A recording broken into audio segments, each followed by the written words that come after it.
This program features live coverage of an African safari and may include animal kills and carcasses. Viewer discretion is advised.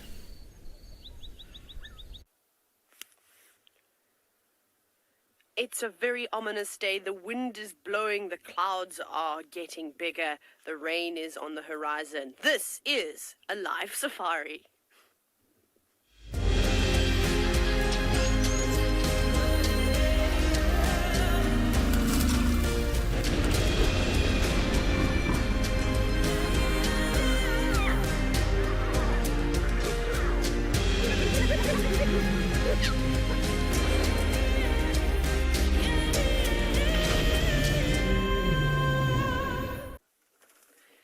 Good morning, everybody, and welcome to today's live safari. I would call it a sunrise safari, but we are not having any of those.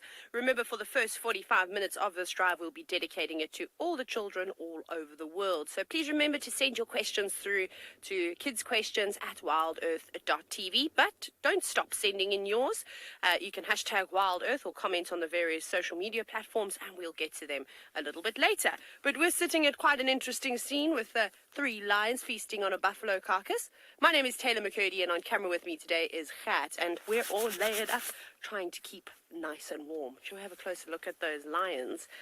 So for those of you that have joined us on the last couple of mornings, you would know that the 2 male lions, one of which is fast asleep and the other one which is eating on a carcass, they killed this buffalo a few days ago. I think we're on day 4 now, and there is virtually nothing left.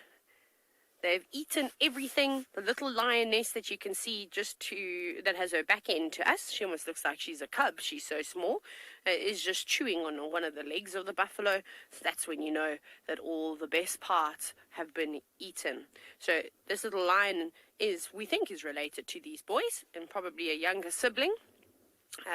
But she lives on her own. But they're all, at one point, were a part of the Ngala Pride, and it wouldn't be uncommon for them all to meet up if the rest of the lionesses that have moved off just north of our traverse do come back down this way. And every single day that we have been sitting here, more and more vultures keep appearing. So I'm wondering if those lions are going to see all this vulture activity. Also, because it's been very cold and windy for the last 48 hours, those vultures are not going to go anywhere at all. So that could definitely bring in some more predators. You can see them. The vultures are also very miserable. They've been sitting up there, freezing cold, not able to go and fly around and look for other things to eat. They're just patiently waiting for these lions to move off of the carcass. But they're going to be very disappointed because there isn't much left to eat. And Butterfly, you've noticed that. You've said how the carcass has indeed shrunk a fair amount.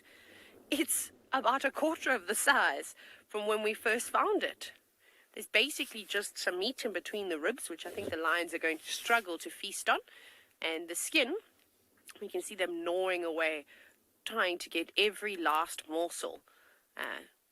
Because otherwise that means that they have to go out and look for something else to eat. And I don't think that any of these lions are wanting to do that in this weather. They're going to want to sleep it off for a couple of hours before even thinking about their next meal. Or maybe their next meal will just come stumbling across straight to them.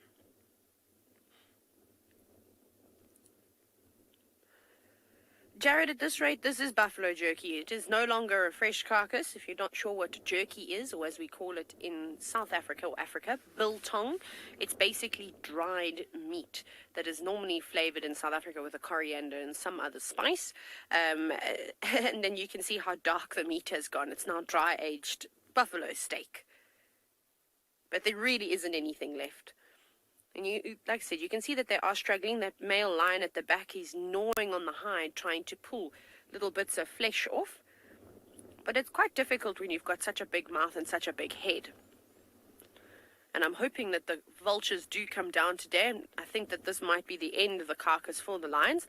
And it'd be really great to see how these specialized feeders, the vultures that is, are able to get into all the nooks and crannies of the vulture, of the buffalo that the other predators aren't able to reach. But they've really drawn in quite a big scene. We've seen black-backed jackals as we arrived, just lingering on the outskirts. The hyenas are just hiding about in the grass, trying to keep out of the wind. And once these cats do move, it's going to be very exciting. It's going to be chaos.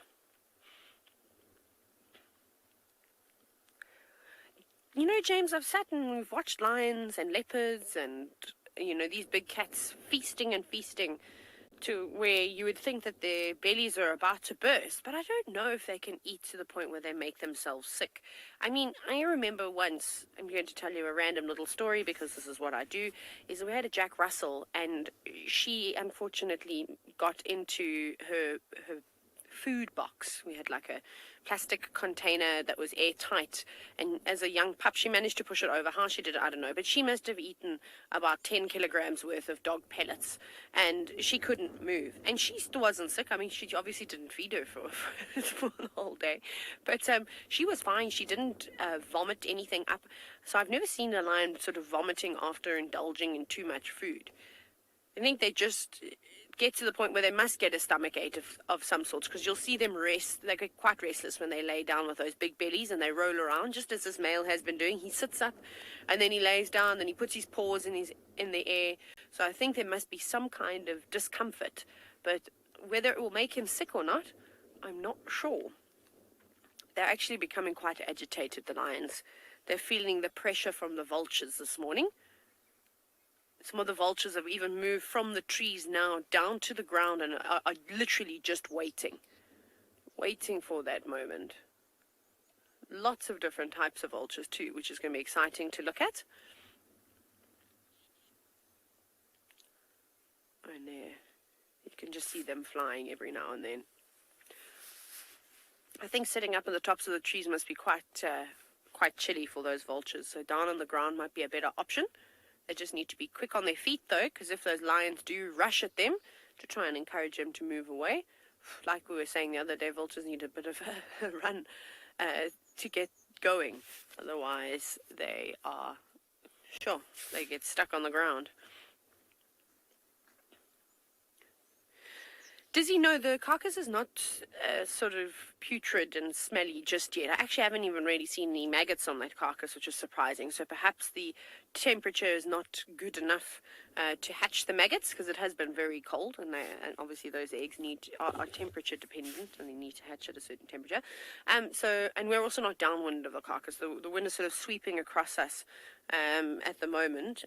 So thankfully, me with a weak stomach doesn't have to endure the horrific smells, but I'm sure that will all change when the vultures get in there and the hyenas get in there, and then we move around a little bit. Now, if you're wondering where everybody else is this morning, it's been pouring with rain. It rained most of the evening here at Pridelands at Eco Training, and it only stopped in the early hours of the morning, and I believe that Djuma and Ngala have had sort of the heavens open, and so they've been struggling a little bit too. And I'm worried that weather is coming this way. But for now, the wind is keeping it at bay. So we're quite lucky. But I'm happy to see that they've got some action and that all three lions are willing to be on camera. Sometimes they are a little bit shy. And I think those big bellies now are forcing them to not go anywhere. But from here, I don't think it'll be a big move. I think after they've decided, right, that there's nothing left, they'll march on down towards Leopard Dam, which is just to the east of us, and probably have a drink and lay in the nice Tamboti thickets where they will be sheltered from the wind. Right now, they're not really sheltered from the wind. How crazy is that? His stomach is so fat that when he lays flat on the ground, it's higher than his head. I mean, that really says something, doesn't it? You can also see how dirty they are. They really have not put any effort in at all into grooming themselves. They're just so focused on feasting.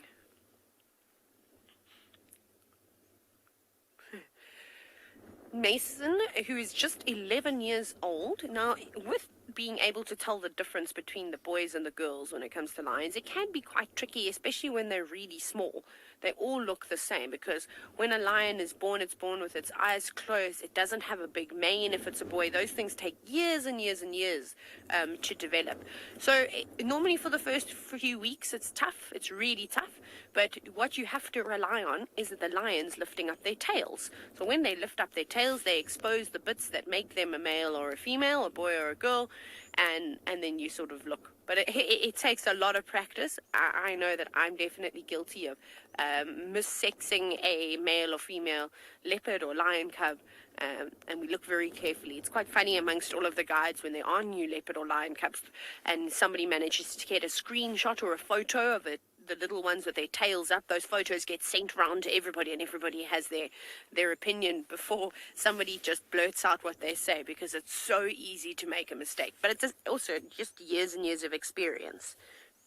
But they're very similar sizes, so it's not like, you get one that's just all of a sudden much bigger than the other. This will happen only after a little bit of time. But I'm really, really good that that little lioness is good. Now you can see some pink hues in the clouds in the distance. The sun has just managed to poke its head above the line of clouds that's sort of covering the trees. So we didn't get our magnificent sunrise as we normally do. But we are in for a cold day. I don't think it's going to get more than about 18 or 19 degrees Celsius here. And I think that the wind is here to stay, at least for the next couple of hours. Amazing. We're going to do some repositioning, but while we do that, it seems as though Trishal has been brave enough to go out in the rain. Let's go see what she's going to search for.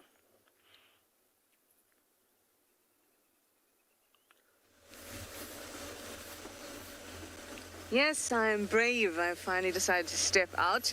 It is, as you can see, very wet. I have lots of water dripping down on me, but we have some friends that are bathing. Oh, and my name is Trishala, by the way, everybody, and I've got BK on camera this very wet morning. And hopefully that will mean that we can find a few smaller things, as it is, as it does go when it's rainy like this. But maybe we might even be able to see some leopard tortoises or speaks-hinged tortoise walking about. Here we have a starling taking advantage of the water. I always like to remember that for the animals, this is just amazing. Another bout of rain. Maybe dry season won't be that dry. Things are still pretty green, and they'll become greener. Mushrooms will start to pop out.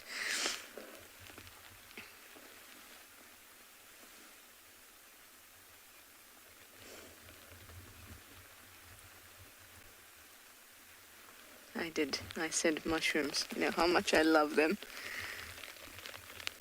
And they'll take advantage of this sudden burst of water. It's been raining the entire night, and then into the morning.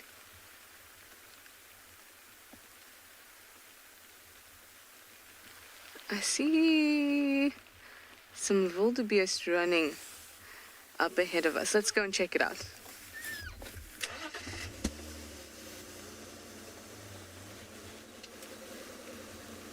As I speed away, see how fast I'm driving.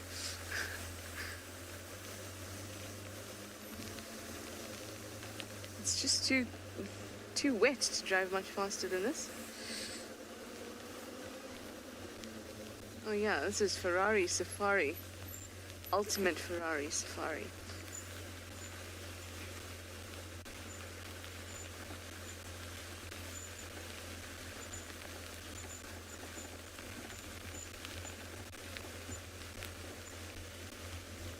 Nancy, you'd like to know if some of the small pans are going to be filling up with this rain. They'll definitely become a little saturated, so the soil will be saturated. So there'll be a bit of a puddle, but they won't be filling up totally. We're going to need consistent rain for a while for that to happen, but it has rained for quite a few hours. I would say since I went to bed last night at about 10:30, 11, it was raining. So it has been pretty consistent. but it won't be enough to fill up the pans just yet.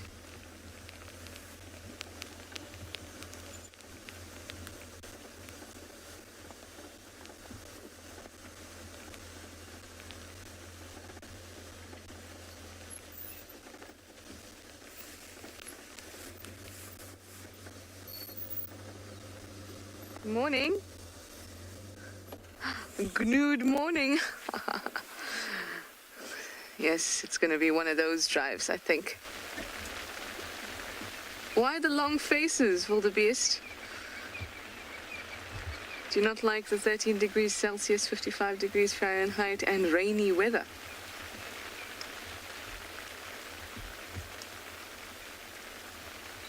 I think that's a yes.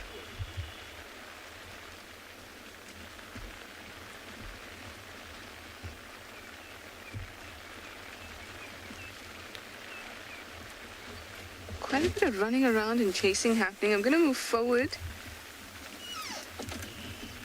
Oh, maybe they're coming this way.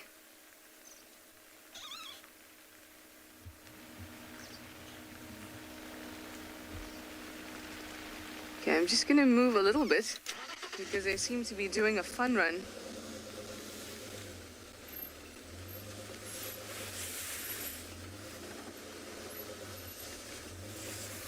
See that there?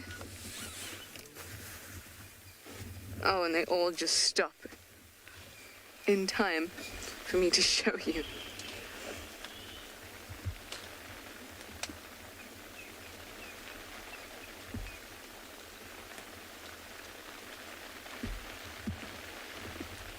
Now, they would have also just experienced a rut, and some of the males will still be feeling quite testosterone-y, and I've seen quite a few of them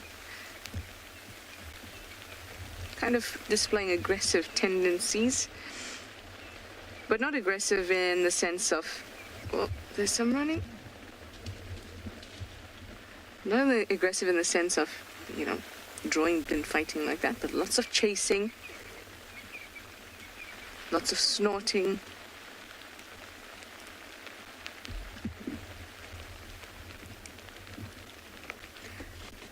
During the breeding season, the males become quite territorial and solitary. Let's just move again, BK, sorry.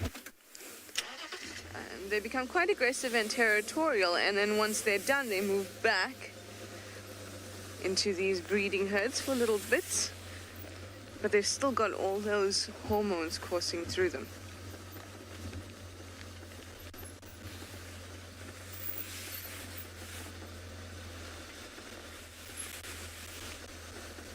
Okay, now we can see them all.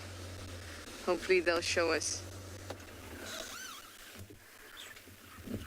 their race again.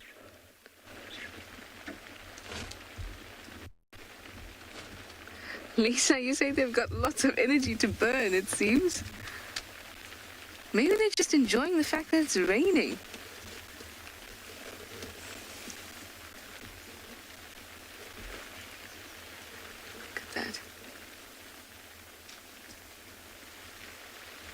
While they were snorting a little.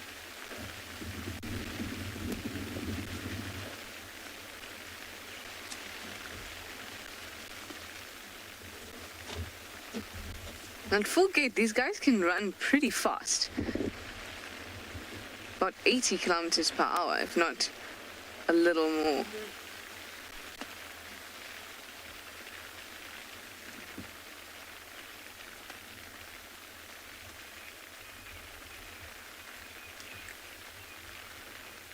And some are really gunning it there.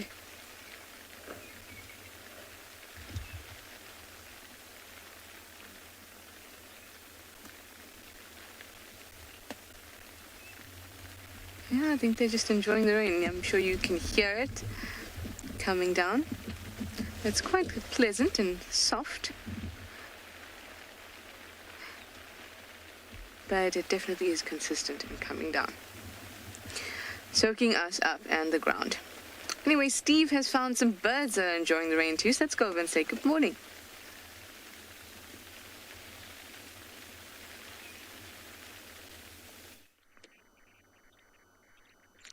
morning, everyone, and I wouldn't say that they're enjoying the rain. They're looking quite drenched and unhappy with life. It's a pair of double-banded sand grouse. Look how they waddle along. They make a very nice track in the sand. Their feet are so wide apart that they make almost like a train line sort of track. Doves walk in sort of a line, making a barbed wire, and these guys make a double track. Good morning, my name is Steve, joined by Davasito in the rain, and well, we are really excited to have you with us, although it is very wet and uncomfortable this morning. As you can see by our double-banded sandgrouse, they are looking very, very saturated. So we are going to go towards the western boundary, see if any lions have maybe come in. But tracking this morning is going to be very interesting. I've got my waterproof yellow gloves on today, keep my hands dry and warm. And we are layered with rain gear. And here comes the rain once again.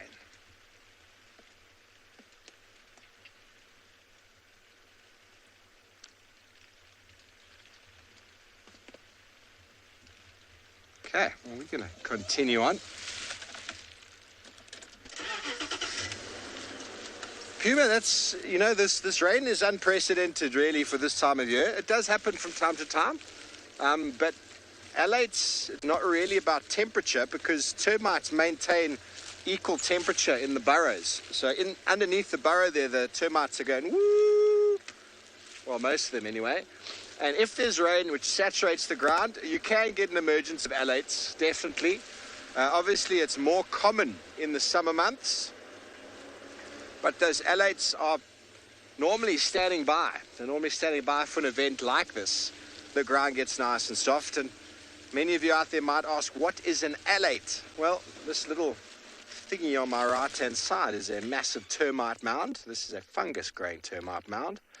And alates are the reproductives of termites as well as ants. Now, many people call them flying ants. Some people even call this an anthill. But it's not. Not anthill, it's termite mound. And alates could be termites or they could be ants. But it is the reproductives. So the kings and queens that go off to fly and then to form a new colony. And importantly with termites is that they fly and they meet up and then they need to find an area where they dig. And the female will dig into the ground with the male. They'll mate, have a few eggs first of all, and then a new colony starts. But they can't dig if it hasn't been raining. The ground can be very hard.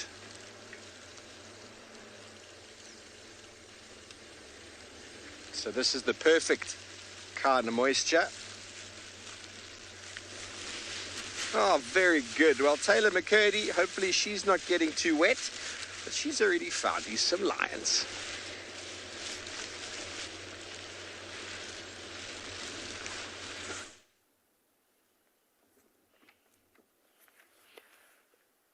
Steve, we're actually really lucky. The wind has really kept the clouds at bay for the moment. I won't be jinxing myself because I don't know how long that will last for, but we are enjoying our lions. The male lion that was feasting on the buffalo carcass has now given up. He's admitted defeat.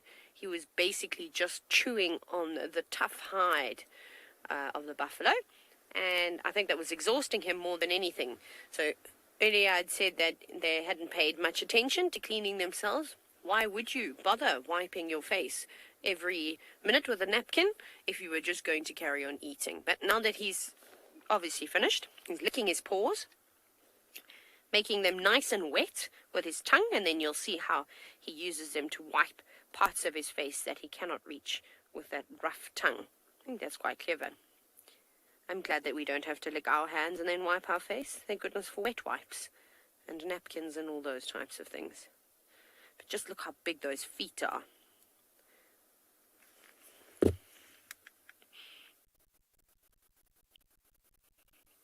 Now he's looking a lot better, a bit more to keeping him in good nick. I think maybe his brother, the lion laying next to him, is a little bit sore. He's definitely got an injury in his back leg and he's got an injury in his front. But he will eventually, but it hasn't inhibited him getting a meal, and that's of course the most important thing. But again, I'll always reiterate, it's survival of the fittest out here. And when you want to try and hunt something like a big buffalo, you run the risks of losing your life. And they are a bit cheeky for sticking in this area. They know that they have been kicked out, they've been ousted from their pride, and they should no longer be lingering in the new male's territory from the far sort of east from Kalahari.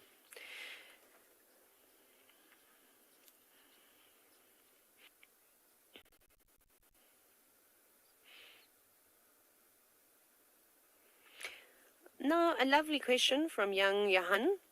So animals that utilize the rain are pretty much the herbivore species. So what you'll normally see in this area is when there is a lot of rain, say like near Satara, for example, which is an area in the Kruger National Park, and there's lots of open grasslands there and basalt plains. It's really quite lovely.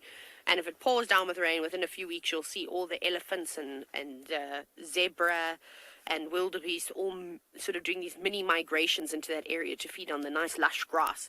But then if there's rain down in the south, then a few weeks later the elephants and those same animals will head down there. So those species of animals don't hold permanent territory, so they don't need to live in one spot for their whole lives. They basically do, farmers would do cattle or any of their domestic animals, and they rotate their feeding areas. So it's like if you had horses, for example, you normally don't just have one big paddock, you'll have 2 or 3 sections, and you'll let them graze for a week or so in one paddock, and then you'll move them to another paddock to allow that area to revitalize itself, so for the vegetation to have a chance to grow back. Because if the animals know this, graze an area right down to the ground, they're going to have nothing to eat. So if they have the opportunities to move into other areas to feed, they will do so.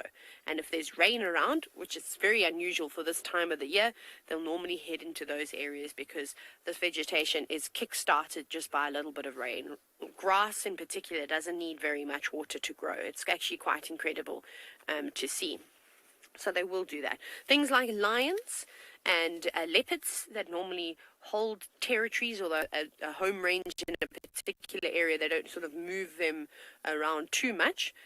You normally see up in East Africa how a lion's territory will slightly change, where they're in, say, the migration months, where the food is fairly concentrated into one area, they'll sort of stay in their spots. But then as the migration, as the zebra, the wildebeest, and all the animals that all move together move away and go back down south into Tanzania, then you'll see they have to start looking for food further away from where they have been hanging around. So they will do that slightly. Now that'd be nice, Mr. Lion.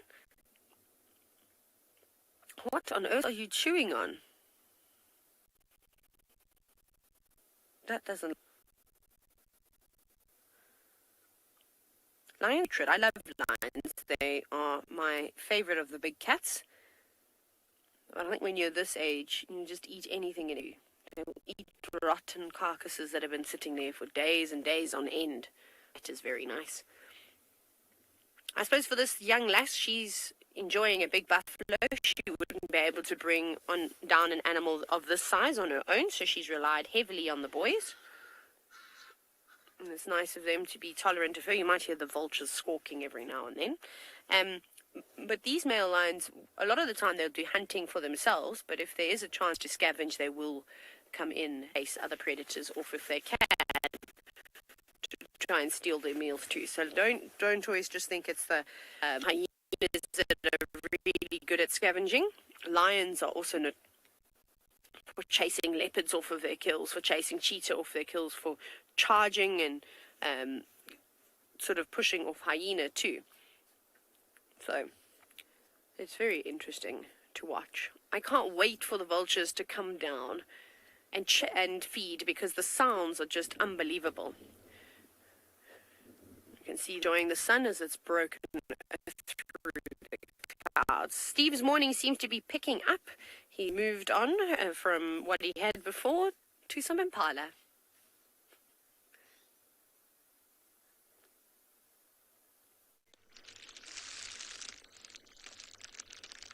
Thanks, Taylor. There are some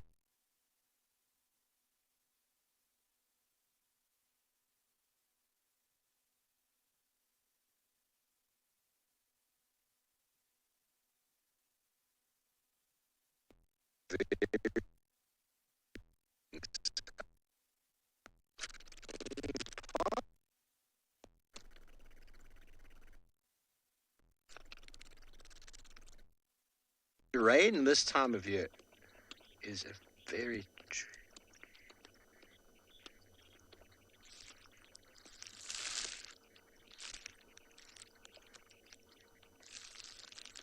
sorry about the robotic voice there, everybody. Seems like we had a dip in internet. We are back.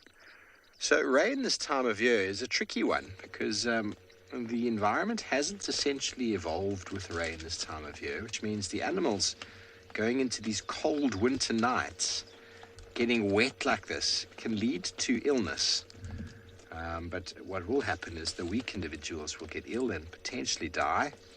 But pneumonia is a reality, especially with impala, if they get wet this time of year. This is supposed to be cold and dry. But what we will see with rain like this is we will see potentially small, if there's enough rain that is, small wild flowers might even bloom, might germinate. Some of these seasonal flowers that are sitting in seed form. There might be a slight green flush to some of the grass, which will be a benefit to many of the animals. And a lot of those small little mud wallows that we find around might at least get a little bit of moisture in there. Enough anyway to make them muddy and make the elephants, the buffalo and warthog, as well as Rhino, very happy once again.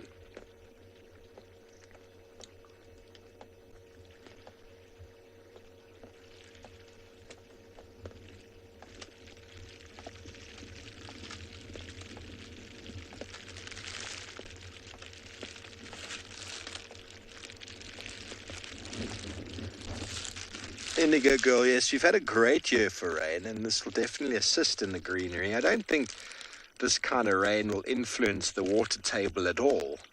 This very soft sort of rain, it's just been incessantly soft. It cuts in at an angle, and it's the problem with this kind of rain, it gets into our gear.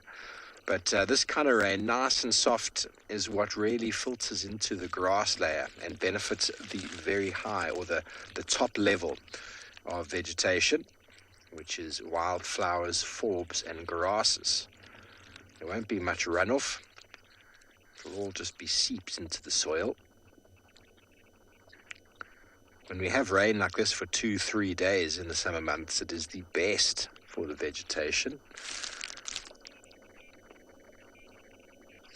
And once the sun comes out, I'm sure the birds are going to be very excited. They're going to wash themselves on all the leaves.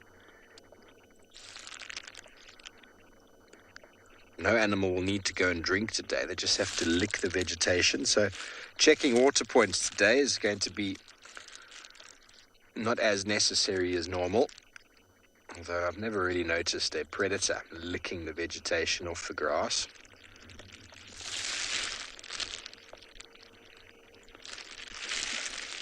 We're hoping to just find a nice established sighting where we can put our bottom into the wind and then not have to drive into this eye-cutting rain.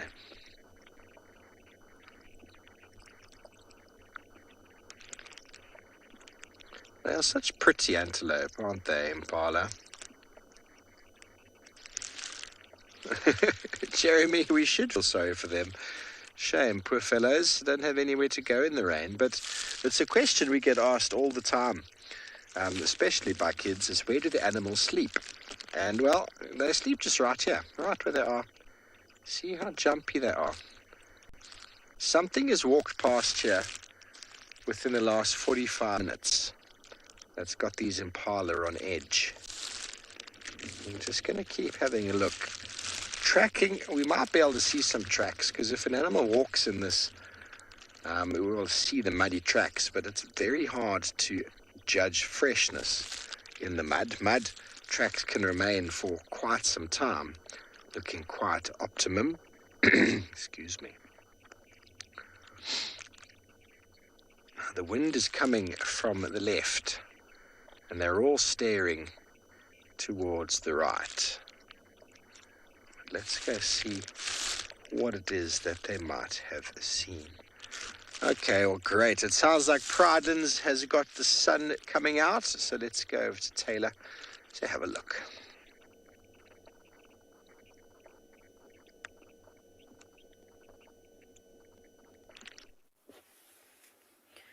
We're trying desperately to warm up. Oh, who's growling?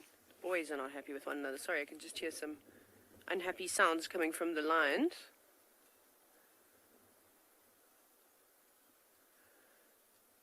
I think somebody sat on somebody. I think the male that with the smooth ears has now sat on his brother. There we go. You can see how sore his left paw is. I don't think he meant to do that. But of course, animals don't hide their emotions. Definitely not lions and wild animals in particular. If you do something that I don't like, I'm going to tell you. I'm going to show you my teeth. I'm going to growl. I'm going to put my ears back. Now he's basically saying, move over.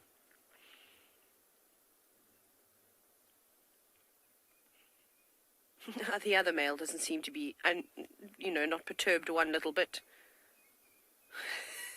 And that's very typical of lions. They've got no idea of personal space, and they're constantly lying on one another, especially when it's cold. That's how you keep warm, to cuddle up, to snuggle. And, of course, that also helps reassure the bond, to say, yes, I enjoy your company. Thank you. That's quite a nice shot of them together.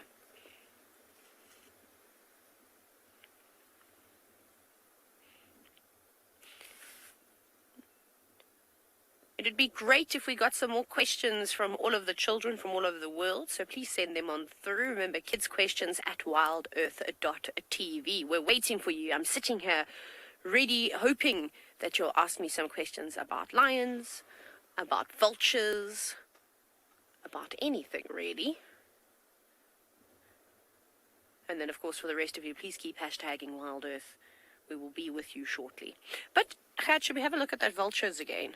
I think so. Sorry, it was just very exciting. We did want to talk to you about the vultures, but then the lions started making noise, of course. Attention-seeking cats. But here we have two white-backed vultures perched in a marula tree. You can hear the others squawking and squabbling. Like I say, the patience is growing very thin amongst these feathered creatures. They're sitting on top of one another, running out of branches to perch on, which also means, just like what's happened with the lions, that they end up landing on top of one another. So you can't really see the white back on the white-backed vultures right now because it's sort of beneath the feathers and between the two wings, but if they do take off, they'll expose that nice white patch. And this is the most common species of vulture that we see in this region, but I've seen 3 different species this morning, which is exciting. So we've got the white-backed, we've got the hooded vultures, which I think you saw briefly fly across the screen. I don't know if Gert's going to be able to find one. They're hiding. There we go. The bottom right one is a hooded vulture, more smaller species, and then the leopard-faced has joined us. So, Ray, this is typically what you'll see with vultures, is they'll sit perched in a tree like this with a predator down below and a carcass that they're desperately waiting to get to. Vultures have got incredibly stubby toes, and they don't really have the foot structure that would allow them to hunt like other birds of prey. So they're also not great flyers in the sense that they're agile. They are good flyers, but there's going to be no acrobatics for them. You know, they fly over 30,000 feet in the air and ride the thermals and glide most of the time. They do very little wing flapping, as it's not, or that burns quite a bit of calories and energy, and they need to conserve these types of things. So they aren't able to really hunt for themselves. But there have been some recordings of vultures hunting. I think it's the Cape vulture that occasionally has done so. But like I said, if you look at their feet, it's a bit difficult now because they're not actually. Sorry to be a pain. I know you've pulled a wide shot, but can we try and have a look at a close-up of those vultures that are sitting on that oak branch on the marula? I just want to see how good of an opportunity. Okay, so you can see their feet there. So they've got these obviously claws, but they're not super sharp. You've seen what their beaks look like. They're very good for tearing into flesh. But in terms of being able to hold prey and carry it to an area, that's not really going to work very well. And also, I think that their prey would hear them flying down towards them. They're not silent flyers. They make a whistling sound when they sort of glide on down, or if they're diving out of the sky down to the ground. So, no, not equipped for hunting at all. Even though they've got long necks, you might think, why can't they fish? But they don't have a spring-loaded neck like any of the heron species or the egrets that are particularly good fishing birds. But those long necks are designed to get into all sorts of cavities within the carcasses. So this is what they sort of wait for. But at this time of the year, it's fairly easy for them to find food because it is dry season. This is when the predators start to thrive. And vultures are important as the part of the cleanup crew. I mean, if we just had carcasses around all the time, it would be a bit of a disaster. There'd be so much bacteria, so many diseases that are thriving. But what is going on? Have we got some vulture mating happening there? Oh, how exciting. Yeah, look at that. Bit awkward on a tree.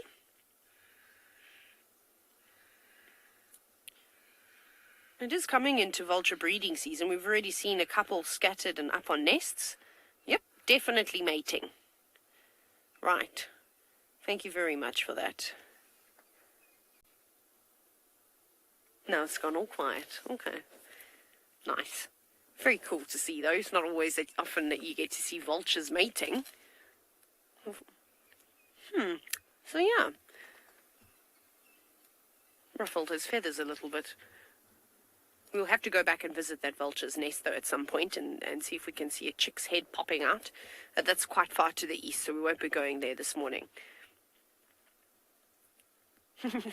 Yeah, talk about linking. Ah, goodness. So, yeah, so you can see, I actually can't even tell you how many vultures are here, but there's more than 30, at least. Those are just counting the ones that I can see on the tree. But when we arrived at Leopard Dam, there was a whole bunch scattered out in those trees. Oh, we've got a second round of mating happening. Is it a different bird mating with that female now? Yeah. Goodness gracious. There was all sorts of action. Here you can see the hooded vulture nicely on the right-hand side. Oh my goodness, Kat, look, it's all happening. We've got squawks coming from every tree. We don't know where to look.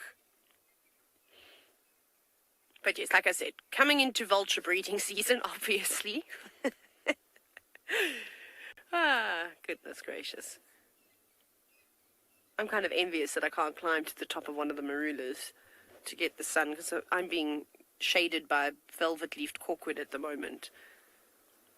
And I've decided that they are my least favorite tree, because the fruit doesn't taste very nice. It made me feel sick, so I won't be eating that ever again. Maybe I'm just overly sensitive. Also, the fruit wasn't ripe, so I suppose that was my own fault. Don't eat unripe fruit from a tree. Don't be me. Yes. Sometimes I don't make the greatest decisions. But somebody that does make really good decisions and is as patient as these vultures is Dylan. The sun has risen. Let's go over to Tswalu.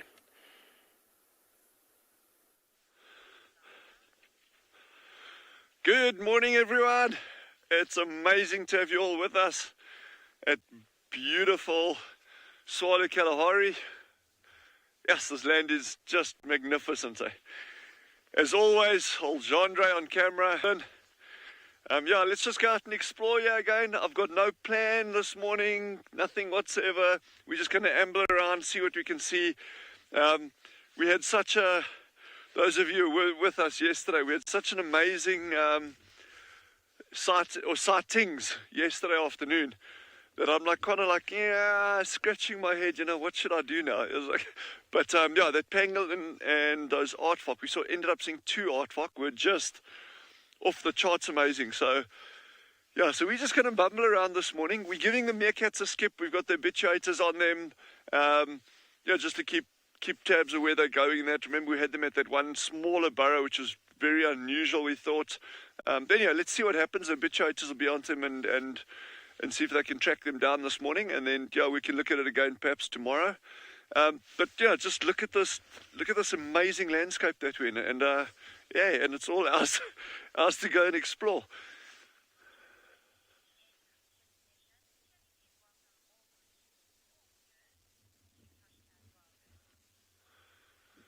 So those of you who are with us, it is the end of the kids session. Jandra and I keep missing the kids session. I think someone's got something against us. It's actually just the light. But yeah, so welcome to all viewers. And, you know, WildEarth hashtag, you know, use that. Please feel free to ask us any questions. If you've got any comments, yeah, it'll be great to hear from you. I love getting feedback in terms of, you know, what we're talking about and that as well. So please feel very, very welcome to pick our brains and just, yeah, enjoy it, join us and have fun. You know, this is what we're here for, is to learn together. It's not a one-sided thing, this. So, yeah. Morning, Jean-Ray. Wave at everyone. He's waving at everyone. It's interesting this morning in terms of the weather pattern.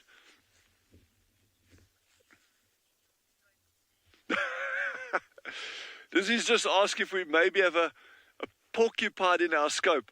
I would love to show you a porcupine. In winter, like with these colder temperatures that we got now, it's not impossible that you can get them out in daylight hours. So obviously, as Jandra and I are moving around, we'll definitely keep our eyes open. We do have, so that'll be porcupines. I have one exceptional species that I want to try find, but that is going to be over the coming weeks. That's not something I can go out and say, okay, well, we're going to go find and we're going to get some nice shots. It'll be an exception. If we can get it, for me personally, it'll be a huge coup if we can get it. Ah, look, there's a big hartebeest bull on top of that dune up there. I think it's a hartebeest. Yeah, it is, yeah. You got in there, Jandre? That was Jandre's spotting, not mine. Yeah, credit where credit's due. But what a backdrop, eh? Yes, this is just magnificent, eh? And it never gets old, eh? You know, it doesn't matter how many times you come out into this environment, it's just the best every single morning. Well, we're absorbing this gorgeous landscape. I think head over to Jared in Phinda and see what they've got for you.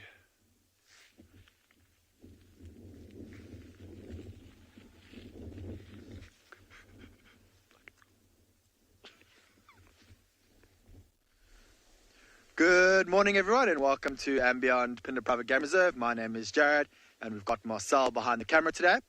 And we've been missing for the last hour or so because it has been raining down here in KwaZulu-Natal. And we've managed to just take a quick gap to head out and see what we can find. It has stopped raining for about 10 minutes now. And we have some signs of elephants over here. Now, there's two very interesting things that I want to show you, actually three. So this was before the rain, so we know that it's not fresh. One of the advantages of having rain is that we can tell whether the tracks are very, very fresh or not. So like I said, it rained about 10 minutes ago, or sorry, about an hour ago it stopped. And so anything between then and now, if it's on top of the rain, we know it's very fresh. We've got some elephant dung here of quite a big elephant bull. I can see over here where the elephant's been scraping, but the rain all on top of that. So I expect that this is from yesterday. Look on the ground. Now, I'm sure that you all know that elephants eat grass, leaves, branches, roots, but there's something very interesting that the elephants eat, particularly here on Phinda, and they absolutely love it. And we call it elephant pudding. Now, you'll see over here, it's a vine or a creeper that grows from the ground up into the tree, and if an elephant walks past an elephant pudding, it cannot resist but feed on it. And you can see over here, all over the place, the elephants have been feeding. And it's a bit of a succulent. I'm just going to come and bring it a little bit closer. So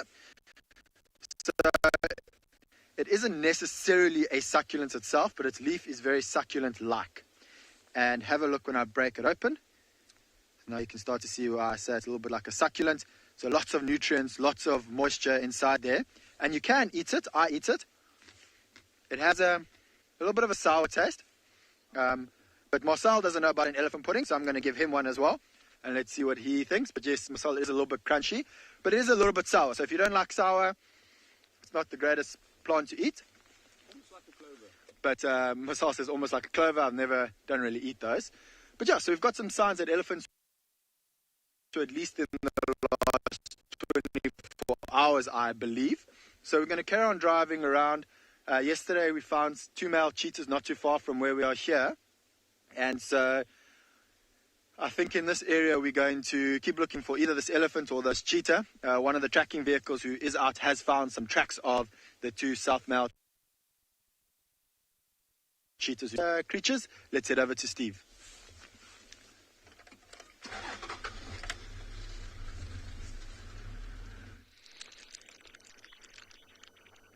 Thanks, Jared. Welcome back, everybody. We are now on Simbambili Private Game Reserve.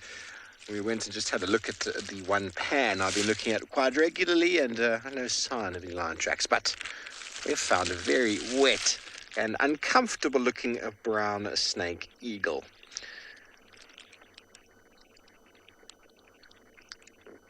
Birds of prey and smaller birds, when you see them sitting on a branch like that, you will generally find them facing into the wind, because if you've ever seen a weather gauge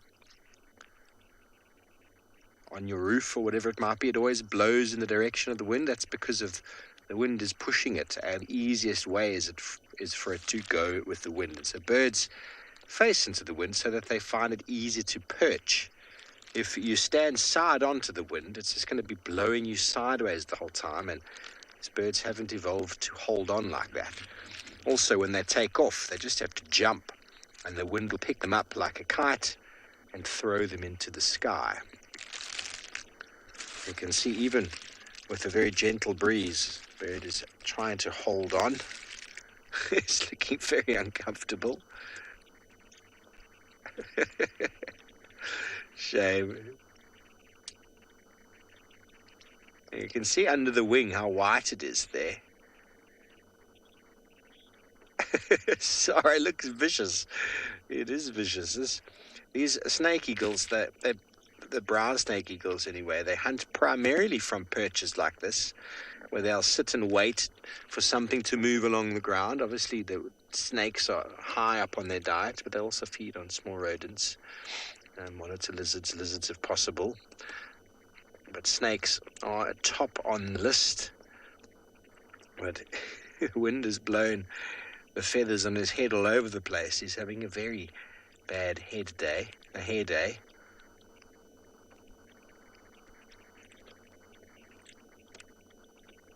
And there's nothing for it, everybody, in this kind of weather.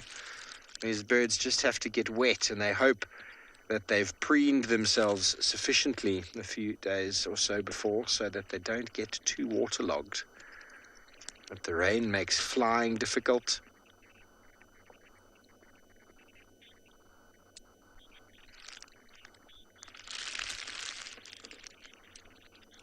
Lottie, I think it's primarily to do with the fact that the wind's catching him at a bit of an angle, and he's trying to stay in one place. It's got a perch on a piece of wood there that's a little bit to the side, so the wind's catching him just from the side. So I think he's balancing, or she is balancing with the wind, rather than trying to dry. There's no drying happening right now. It's still raining.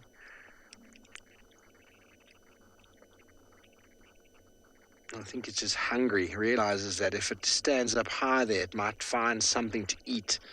And there's no better way to warm oneself than with a warm meal in the belly.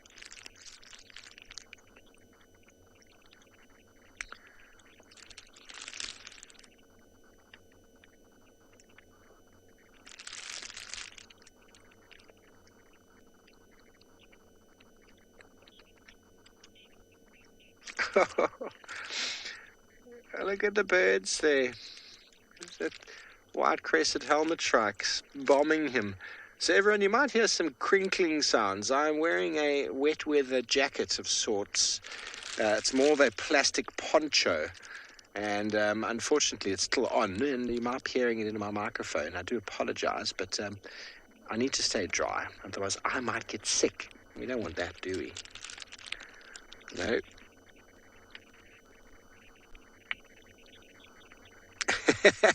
I'm not eating any sweets, everybody, I promise. Can't speak for Darby, though. He's looking very upset, isn't he? You know when someone's had enough and they put their hands down into fists, like, oh, I've had enough. You can actually see the yellow eye now. Can you see that?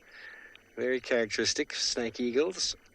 Bright yellowish eye and barring on the tail. Sure, he's looking like a gangster.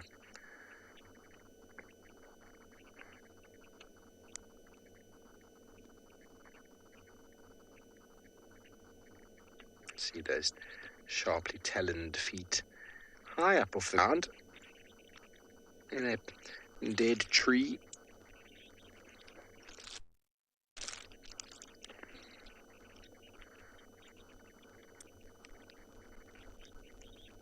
Very good. Okay, well, from our feisty looking bird, let's send you over to some cats acting the same way.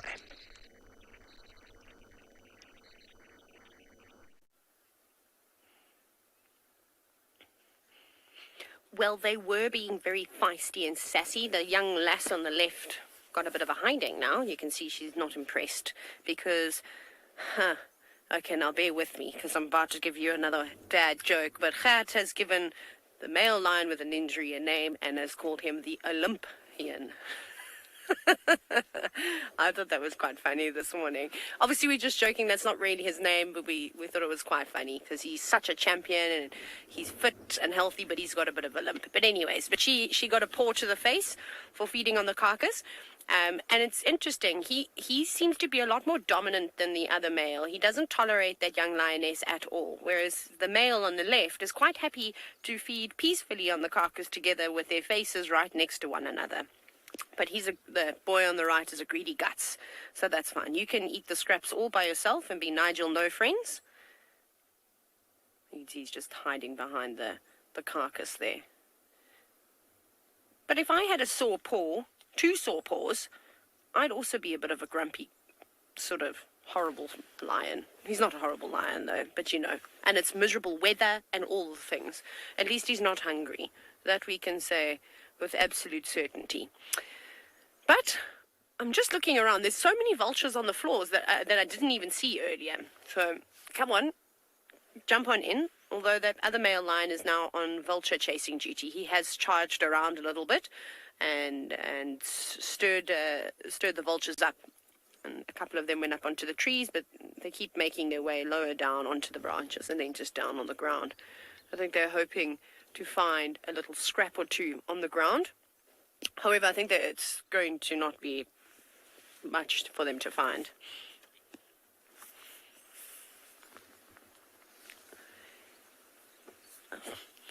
Young Emily, who's only 6 years old, you've inquired about vultures and why some of them have feathers on their necks and others don't. So if you look at these vultures, so we've got white-backed vultures here. They've got the smallest feathers on their necks. You can see they don't have those lovely big feathers that will keep them nice and warm, or their primary feathers, which are the ones that they use for flying. They don't have those on their heads. And the reason why vultures don't have the feathers on their necks and why they draw them in on cold days like this is because if they had all those feathers, they would get so dirty and it'd be very difficult for them to keep clean. And then you'd have all types of bacteria and all sorts of nasty things living in those feathers. So they obviously stick those long necks into carcasses. They don't really want to get their wings and things like that full of guts and rotten flesh. So by just having no feathers on your neck, I think it's quite nice. It's very handy. But they're not completely sort of naked. There are little tiny feathers there that you can see. But they're very easy to keep clean. There you go. You can see. Sort of halfway down their neck, those feathers get a little bit longer. But when they do sleep in the tops of trees, I'm sure if we came here last night and we shone a spotlight across the trees very quickly, it would have looked like we had a bunch of headless birds. Because they'll even tuck their heads underneath their wings to help keep nice and warm. It must be cold, hey? It must be chilly. They do look like they need a scarf to just wrap around or a sock to put over their head to keep their necks warm. But it is exceptionally cold today. This is not a typical winter in the Lowveld. Normally we have really nice days. Winter's actually some of my favorite times of the year here. It does get cold, but the days warm up. You're still catching a tan, walking around in shorts and a t-shirt, and you just have to put a jersey on when the sun goes down. sometimes a scarf and gloves. And today, 4 jackets, beanie. But if you're like me, still walking around in shorts. So I suppose I'm like the vulture, but it's just switched around. My neck is covered, but my legs are exposed. And they've got quite a few long feathers there to keep their legs nice and warm. Here we go. You can see that vulture on top, just checking out its flying feathers. You can see how much longer they are. And they're quite stiff as well, so that every time they flap their wings, they can make sure that they are able to fly higher and higher. It's quite bizarre to me that we've been sitting here with the sun out and exposed on all of us, where it is just rising in Tswalu. Let's go and see how beautiful it is.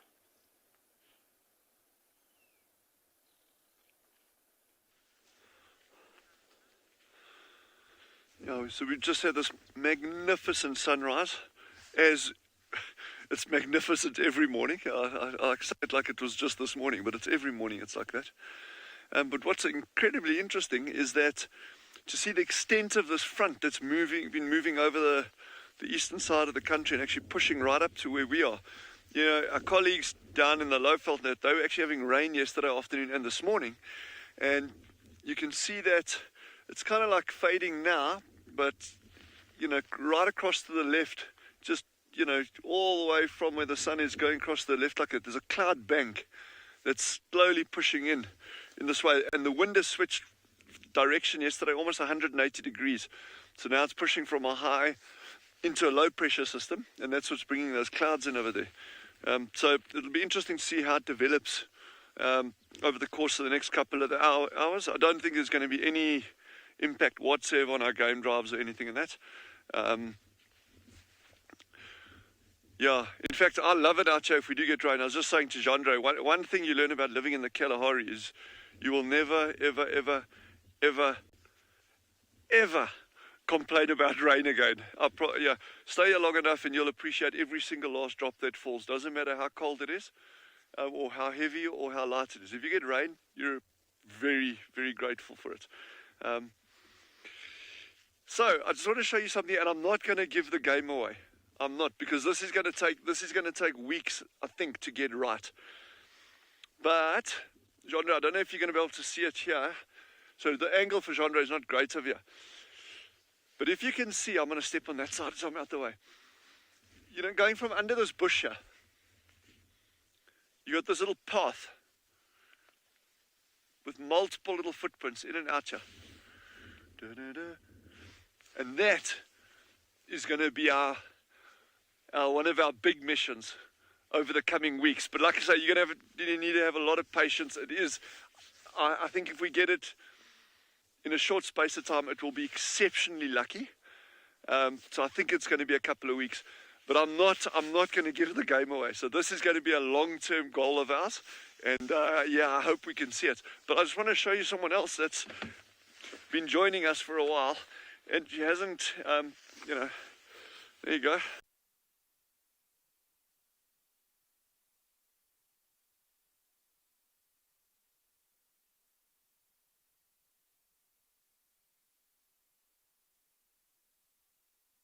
You know, looking a little bit slightly the worse for wear, but still good.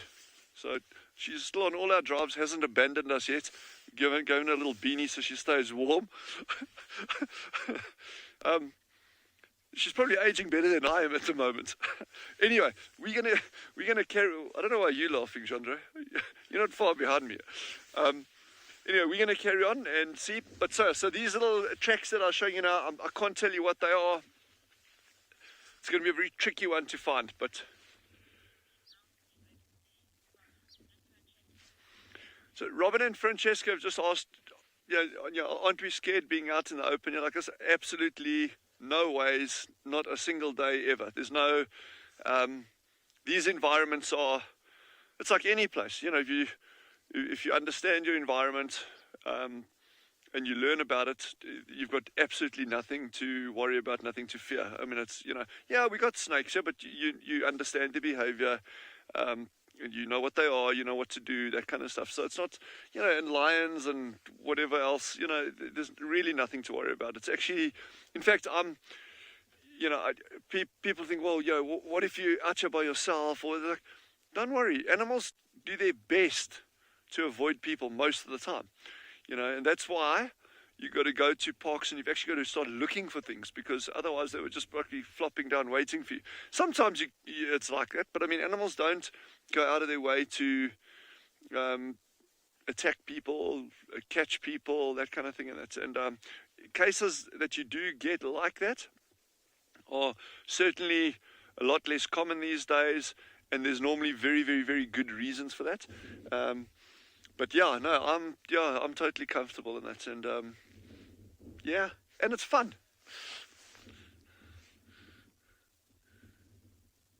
Well, while we're enjoying this, what is nothing short of glorious scenery, I think head over to Trishala and she has some buffalo.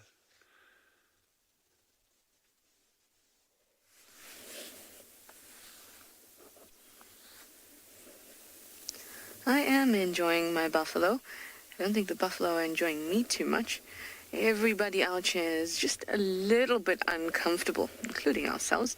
But our buffalo, as well as some kudu that we saw, the impalas, the wildebeest, are all a little bit uncomfortable today. So they're moving away from us pretty quickly. But there is, believe it or not, a whole herd around. I'm just hoping that they'll walk out onto the road so that we can get a good look at them.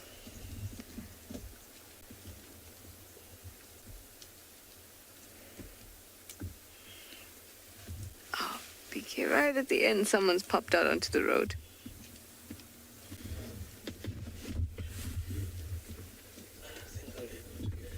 Just in the corner there. Come this way, people want to see you.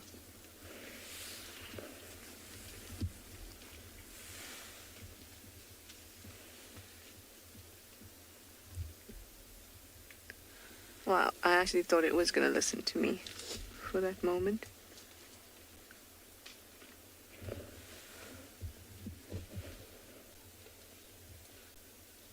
It's quite a nice large herd.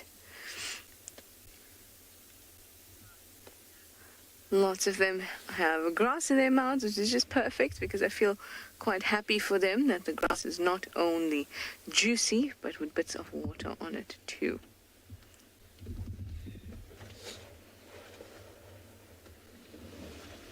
I'm sure that makes them feel good. Exactly, it's not just chips, it's chips with some sauce.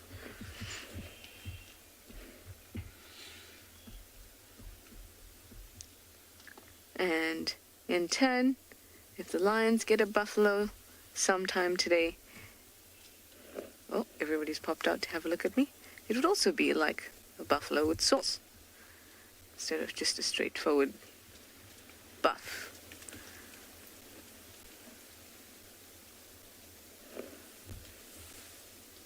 I love how they've all come out to say hello.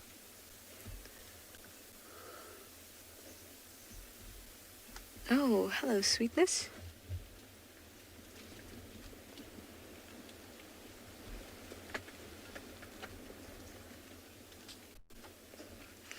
Butterfly, you say you love a baby buff.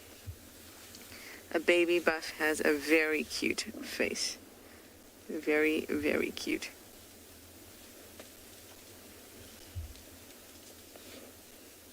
There's some really nice large males in this herd. In fact, that's how I found the herd. I saw 3 of the large males on the other side, and then I see, across a little bit more north of me, there was the rest of the herd, so we drove around. Now, those large males will get to about 800 kgs, so they're going to get nice and big. I would say that the males I saw were around that size. Oh, we have a one-horner. Ooh, that must have been painful.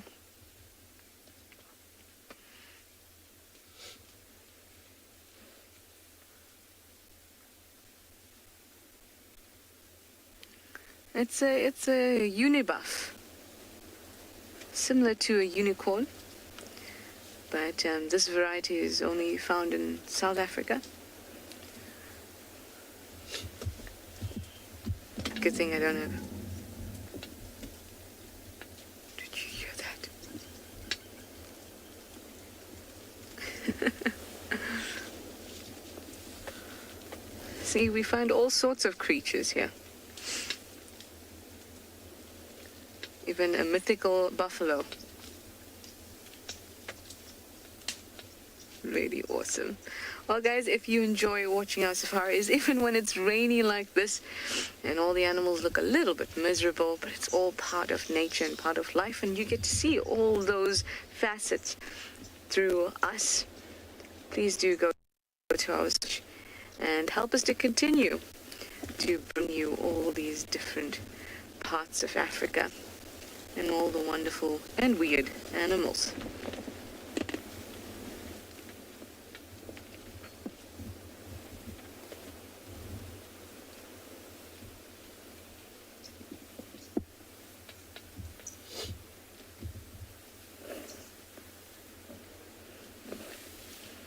I'm going to see if I can edge a little bit forward so we can get the silver cluster leaf out of the shot. And, oh. Actually, maybe not. There's a bit of an unhappy buff next to me on the left. A little bit nervous. Not actually looking at me, but a little bit nervous. I don't want to startle him.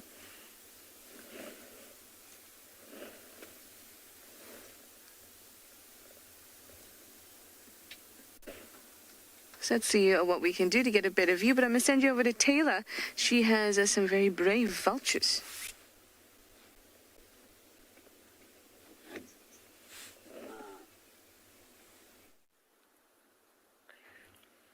Yes, look at this scene that we do have. We have a lioness, and then we've got the very cheeky hooded vultures trying to make their move. I think that they must be the most daring of the vultures. But they are often the first ones to arrive with the batelier and the tawny eagles. And they normally sit around waiting for the other vultures to come, as I'm sure you all know by now. That looked like a bit of lion dung. Delicious. So, just going back to that question we had earlier about why do some vultures have feathers on their necks and others don't. I mean, you can see that they all have some kind of feathers on their heads at some point. But I think with hooded vultures, they typically have less on their necks, and when you see them at a carcass, they're always digging in the eye socket. They're feeding near the rear end of whatever animal it may be, because they don't have very big robust beaks, and they need to stick their heads into crevices and sort of try and find their way into a carcass without having to tear it open, unlike what the white-backed, the white-headed, and the lapid-fade vultures can do, how they can tear into that tough hide. So yeah, so they're quite cheeky, and they're always looking for scraps, and like we know that they love to eat lion feces. It's their favorite thing. Something else that's quite interesting, and it always fascinates me, is just how vultures are able to feast on these putrid carcasses and never get sick. Okay, obviously if it's a poisoned carcass, different story. Vultures unfortunately die from these poisonings. However, these ones are thriving, as you can see. So, should we talk about the first thing? Look how white their legs are. Now, you'd think with having exposed feet like that, with no feathers all the way down, with all the vulture species, that they'd be able to get bacteria straight through their skin. But that doesn't seem to be the case, and you'll typically see it quite a bit where not just vultures, but also things like marabou storks will defecate on their legs. And some scientists have said that perhaps the uric acid, so it's a process known as urohydrosis, which is typically used to cool birds down by defecating on their legs like that, that white will reflect the sunlight. But they think that the uric acid inside the feces that they're defecating onto themselves must be able to combat some of that bacteria and kill it. So that's fascinating. That's just one theory, of course. And they've got such a low pH sort of acidity in their stomachs that it kills everything, which I also think is quite amazing.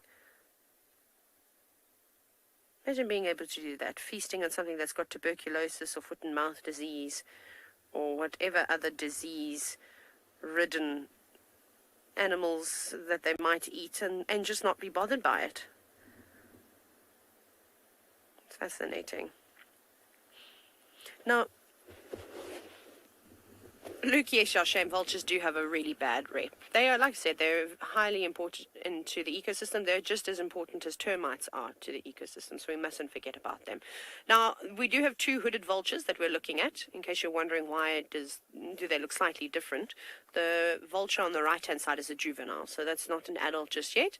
And I'm starting to wonder if the hooded vulture's breeding season is slightly earlier than the white-backed and the leopard face, because we've been seeing lots of juvenile brown hooded vultures fluttering about. There are actually quite a few of them with the adults. You see, being shown the ropes on how to feed on a carcass, where to look for lion feces, and how to, of course, be sneaky, because I think a very important part of being a vulture is trying to be sneaky and sneak up and around to get a piece of the carcass before everybody else gets there. Otherwise, if you come on late, you're in a bit of trouble. But it's all really nice. It's actually got colder. It's definitely much colder than we started this morning. Some of the vultures have gone back to bed. There were a few earlier that have tucked their necks back underneath their wings, not happy with the day. But I think we might carry on from this carcass. We'll give it a couple more minutes and see if any action develops. Otherwise, off you go across to a scene where, well, Steve is surrounding himself with water.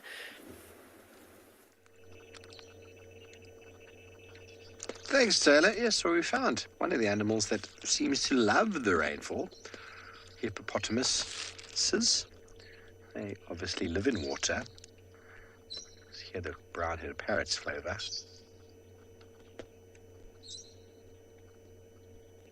You have that very squeaky, rusty gate-like sound. The rain seems to be slowly abating. It's all still very drenched around. 2 animals that I seem to think love the water. Obviously hippos live in water, and then elephants. Elephants love the rain. They seem to get very excited in the rain. Everybody else seems to get quite miserable. Bearing in mind that the rainfall makes everything damp. The grass everywhere, the animals' fur. So in high rainfall, I often find our cats curling up underneath the bush and just sort of covering their nose, or trying to curl up into the smallest ball possible, just waiting it out. And that is the life of a hippo, waiting things out. We are at Simbambili watering hole now. Jeff, I suppose that's the winning question, isn't it? If we knew. Our skin gets wrinkles because we're not supposed to be in it all the time. But hippos are in it all the time, so their skin's different. So that's why they don't get wrinkly. I don't really know. I mean, hippos are in the water for hours, all day long, and they don't get wrinkly skin. I suppose that's one of those things. If you live in the water, you've evolved not to get wrinkly skin. Otherwise, that would just be weird, wouldn't it? I think we're probably the only ones who get wrinkly skin. He's had enough now. He's under the water. Now he's pretending to be a rock. We're playing a game charades now. The hippo's doing a rock. I can only guess a rock. Maybe he's doing a humpback whale. There we go. Yes, he's having the eyes, the ears, and the nose on the same level. Means that the hippo can keep most of its body submerged while still being able to see, breathe, and hear.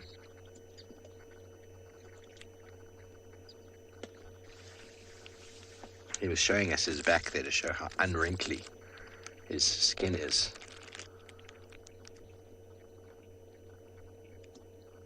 And I say he because he's on his own in this dam.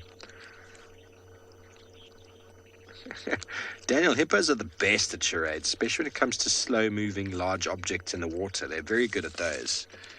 But then there's the ones when they use hand signals, not very good, I've noticed.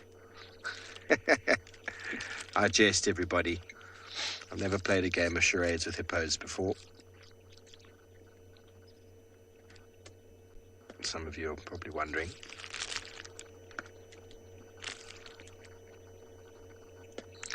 But we have stopped at a nice scenic viewpoint, and Davy and I had a quick coffee, which is one of the highlights of being on game drives, especially in the wet weather.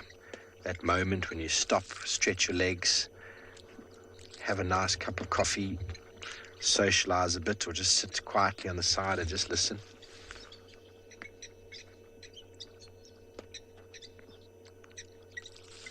Yeah, the blacksmith lapwing on the opposite bank.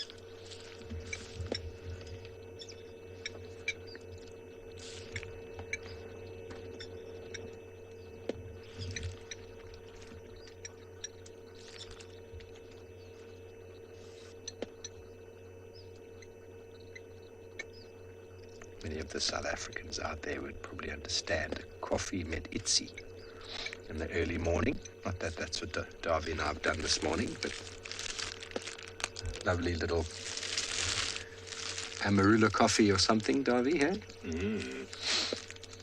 Those of you who've never had Amarula cream, very, very nice liqueur. It goes wonderfully well with coffee, especially in the morning when you're feeling a little bit. Goes well with hot chocolate too.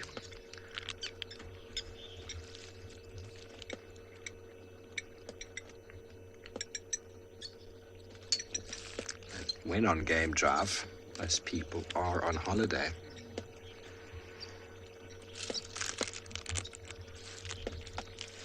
Finds out my mum wants to know who's got the best waterproofing. Wow. Well, birds have to apply waterproof, yes. Without the preen oil, they don't have waterproofing. We've all heard the term like water off a duck's back. It's exactly like that. The purpose of preen oil is to keep those feathers dry. Have you ever gone and washed a down jacket or feather pillow? It takes an enormous amount of time to dry. So they've got to keep the water out. Obviously, animals like hippos and frogs and reptiles are all very well adapted for the water. But furry animals, there's no waterproofing at all.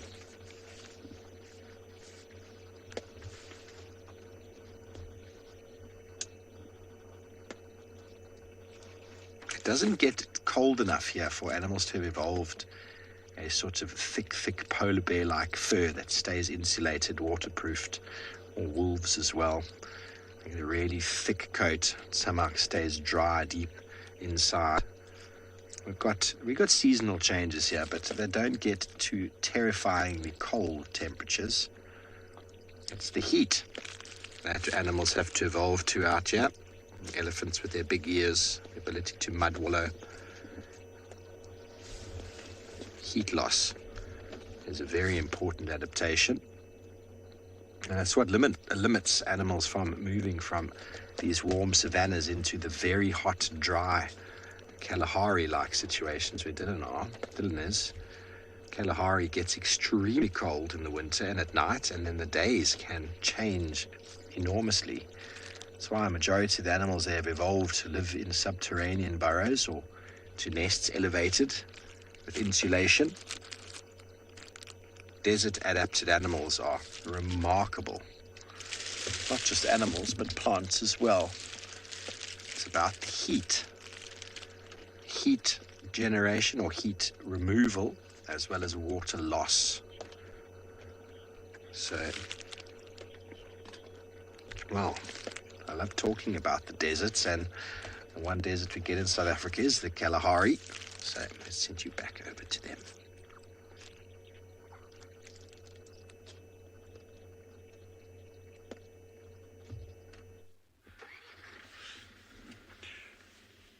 These arid environments or semi-arid environments are just absolutely incredible.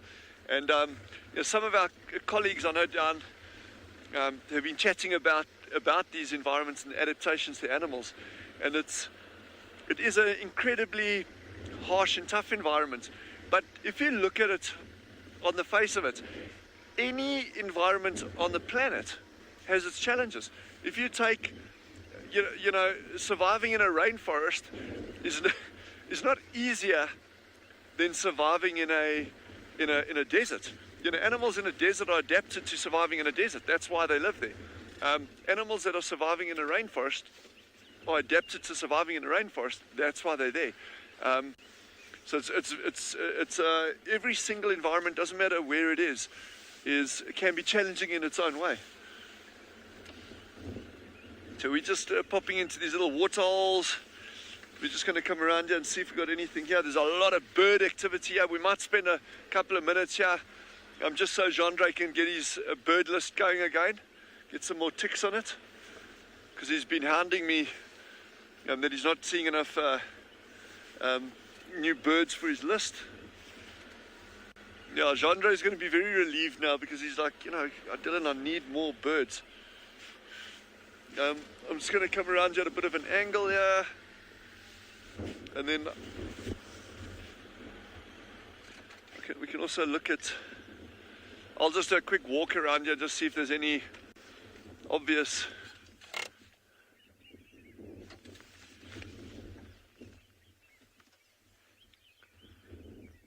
sorry, Chris has just asked, is winter a more, I didn't get the whole question there. Active period. Yeah, so, no, okay. Yeah, okay, so Chris, that's a good question. Is winter a more active time for animals?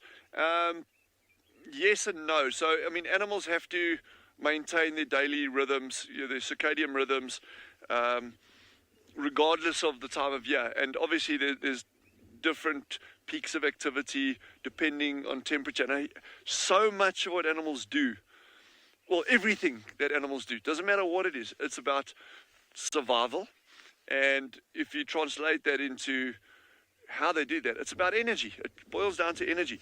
And energy loss and energy gain, those are the key things. So in this wind is picked up, you can see all the ripples on the water, how this wind is picked up. It's a cold wind, it's a biting wind. I mean, that saps energy from any organism. So we say, yeah, well, winter it's cooler so the animals can be more active, but it can get like to the point where it's not, doesn't benefit those animals to be active, and then they'll go underground or they'll shelter in thick bush and that kind of stuff. Yeah, so it's difficult to say, yeah, animals will be more active in winter. They're active right through the year, but they will just change the times of day that they become active. In summer, when our daytime temperatures can hit 40, 45 degrees here sometimes, then animals are more likely to be active going late afternoon, early mornings, and even going into the evenings. And our traditionally held, accepted thing of, you get diurnal animals, that's active during the day, and you get nocturnal animals active at night. And then there's like other things like crepuscular, active at dawn and dusk. That's a different thing. But, those things can be challenged very, very strongly when you look at it in terms of energy loss and energy gain. And there are animals there's no question they are nocturnal. 100%. That is their absolute niche. That's what they're designed for. And you look down in the low veld where our colleagues are working with those magic little animals, those bush babies or lesser galagos and greater or thick-tailed bush babies. They're nocturnal. That's what they're designed for. But so many things out here are very flexible in their work hours, and saying, well, okay, it is scorching hot, I'm not going to go out now, I'll go out later. Or the temperature's nice now, so I'll be foraging now. So it's not so much a winter-summer thing as they have to be managing their energy needs. And it's not a conscious decision. It's like, okay, well, I'm hungry, I need to go, but it's too hot now, okay, let me go a little bit later, kind of thing. So a lot of it's driven by temperature rather than time of the year. And because we don't have anything that hibernates out here, so it's not like, Arctic or Antarctic, you'll get things, well, okay, I'm an Arctic fox, I'm going to go into hibernation, or a polar bear, or brown bears, grizzlies, those kind of things. And, I'll just go dig a hole in the snow and sleep it out kind of thing. We don't have those kind of extreme temperatures. So it's really, it's year-round work here. Just whoosh. I'm just going to make a quick walk around this. What else, see if there's anything of interest that we're going to follow up on.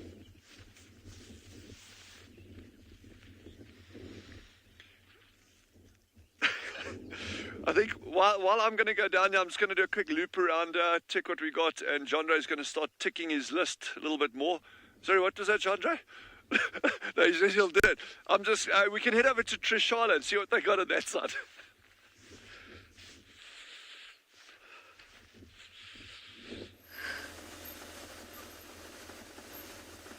I have not defrosted. I am making adjustments though, so I can begin to defrost, such as moving north. That way that the wind and the rain hits the back of the car. So that works a little bit better for us. So our buffalo have gone into that block between Shibamu and Philemon's cutline, and they're staying quite still in there. So maybe this afternoon they'll start to move even further north, and they're being quite noisy, so maybe the lions will hear them, and that will attract them onto the property.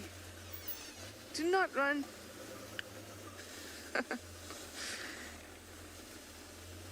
It is a duiker, but I guess you guys knew that when I said do not run. Under arrest. Nope, that still didn't make it stop.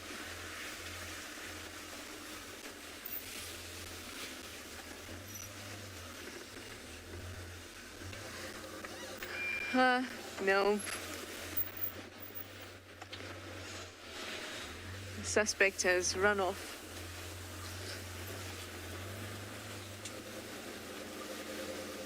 I'm glad to see that there are a few more duikers, because I think we went through a period where we didn't see many duiker at all. A couple months back. And I only realized I hadn't seen them in a while when I finally saw one, which was only about my last stint, like a month ago. And I thought, oh shame, where have they gone? I think after Tlalamba has, really depleted their population here at Djuma, they decided to move away for a little bit.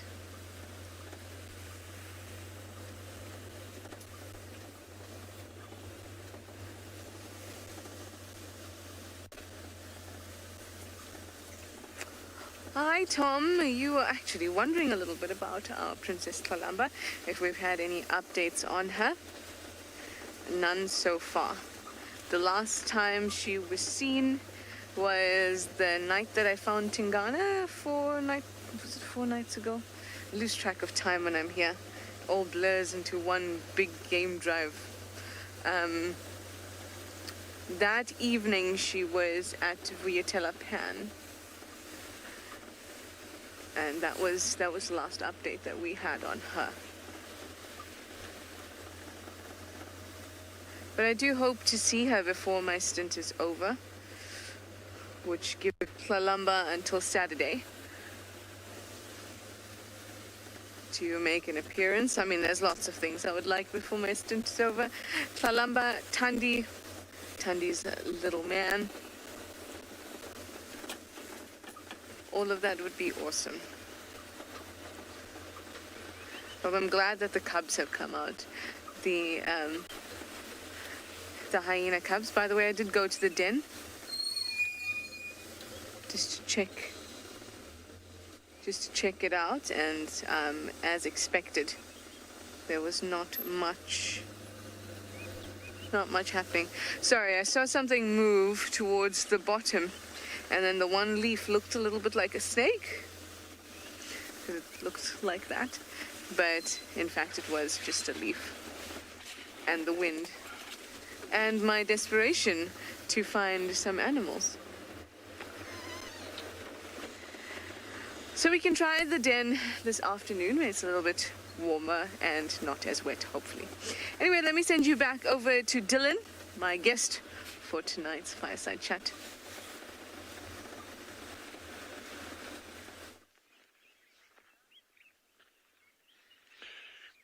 So we have been seeing some good birds. It's mostly starlings and bulbuls. But what we've got, speaking of birds, we found something quite interesting here. Is a whole pile of feathers and a wing. So there's probably been falcons, probably Lena falcons been hunting around this area. These birds will sit, they can sit 200, 300 meters away from a warthol in the distance. And then they'll just sit quietly on a tree, and then they will come in at breakneck speed, low level, between the trees and they actually flush doves out. And not just doves, but yeah, that's the kind of prey size that they'll be going for. And whack them like that. In fact, at this particular waterhole, there's also a pair of gabar goshawks. It's these small little grey hawks, and they frequent these areas. So their hunting strategy is a little bit different. They're not nearly as fast as a lanner falcon. Those lanners coming from a long way away, super fast, swooping in. These goshawks will actually sit a lot closer, and they sit inside the canopy of these trees. They are incredibly adept at changing direction, following birds through vegetation and catching them like that. So when you see a pile of feathers like that, that may be what happened. And you can see all those beautiful little birds that Gendre's on there on the other side. Those bright yellow ones are yellow canaries. And then you've got that one with a light chest and a black head and a red eye. Those are red-eyed bulbuls. So at the moment, the most of the ones that you're seeing there are yellow canaries, red-eyed bulbuls. We've had a lot of starlings coming in as well. That one that just landed with that ring on its neck, that is called a Cape turtle dove. We've had some laughing doves coming in as well. So you see, it's exactly situations like this. You could get a sipiter, one of these little goshawks sitting close by, just waiting to come in. Oh, there's an amazing question. Jessica, who is 5, has asked, do birds have noses? And yes, birds do have noses. But very often their noses, well, most of them are actually not used for scent. There are very, very cool birds staying in South America that are actually able to use their nose to smell carcasses in dense vegetation. A couple of the birds of prey down there can do that, which is very, very interesting adaptation for their noses.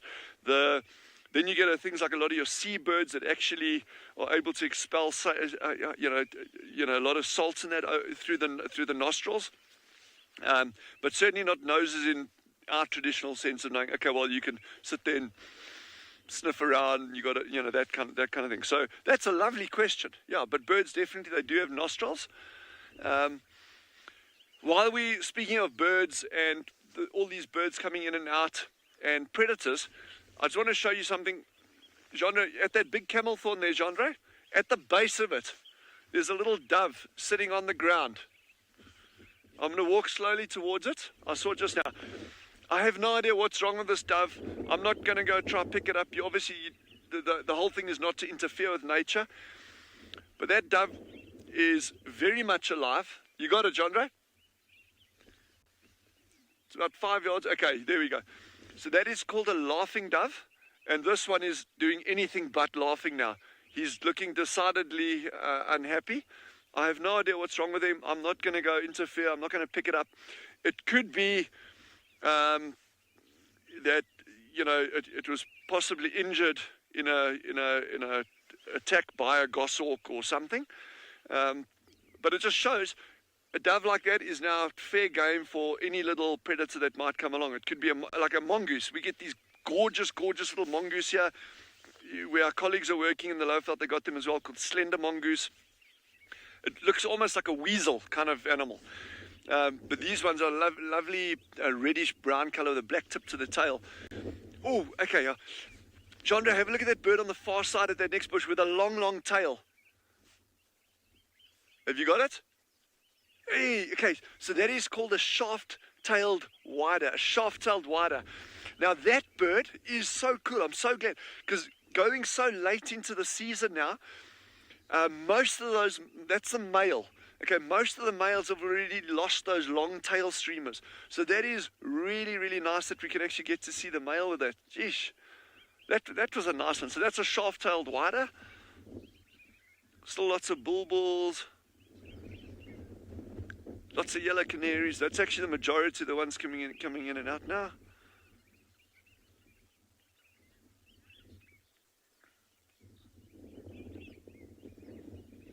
So we'll go from this birding down to Jared in Phinda, who's doing some tracking there. But Phinda is an exceptionally good birding place as well, with a lot of interesting species. So head down that way and see what Jared's got for you. So we've been able to find some tracks of the 2 south male cheetah that I mentioned we were looking for. Tracks, and then another set of tracks over there. So I just want to quickly show you how I know this is a cheetah track. So when I'm looking at this track, I'll notice 3 things. Okay, so here's one of the track, and here's the other. Now I've just got my tracking card to best explain to you exactly what I'm seeing. So the tracks are going in this direction, and we can tell that by just looking at the paw itself. So when I look at the paw, I can see the claw marks over there. So obviously the direction the claw marks are going in is the direction that the cheetah is going in. But something that's very different to a cheetah to all the other cats is sort of the size and shape of the track. So it's a very long track, as you can see. Now, we know that it's part of the sort of cat family because it's got 3 lobes as well. So that's how we know it's a cheetah. It's got 3 long but thin track. Now, there are some other tracks that people misidentify cheetah tracks for sometimes, one of them being hyena. And the reason why is hyenas do have claw marks. But you'll notice when you look at the back of the pad of the hyena, it's got 2 lobes as opposed to 3 lobes. And also the shape of the toes itself is very different on a hyena to a cheetah, where the hyena tracks, the toes look a little bit more like a kidney. Another animal that people get confused with is a wild dog. Now, the length and width of the track is actually very similar on a cheetah, much like that of a wild dog. It also has claws. But something you'll notice, the 2 main differences between them is wild dogs. But then have a look.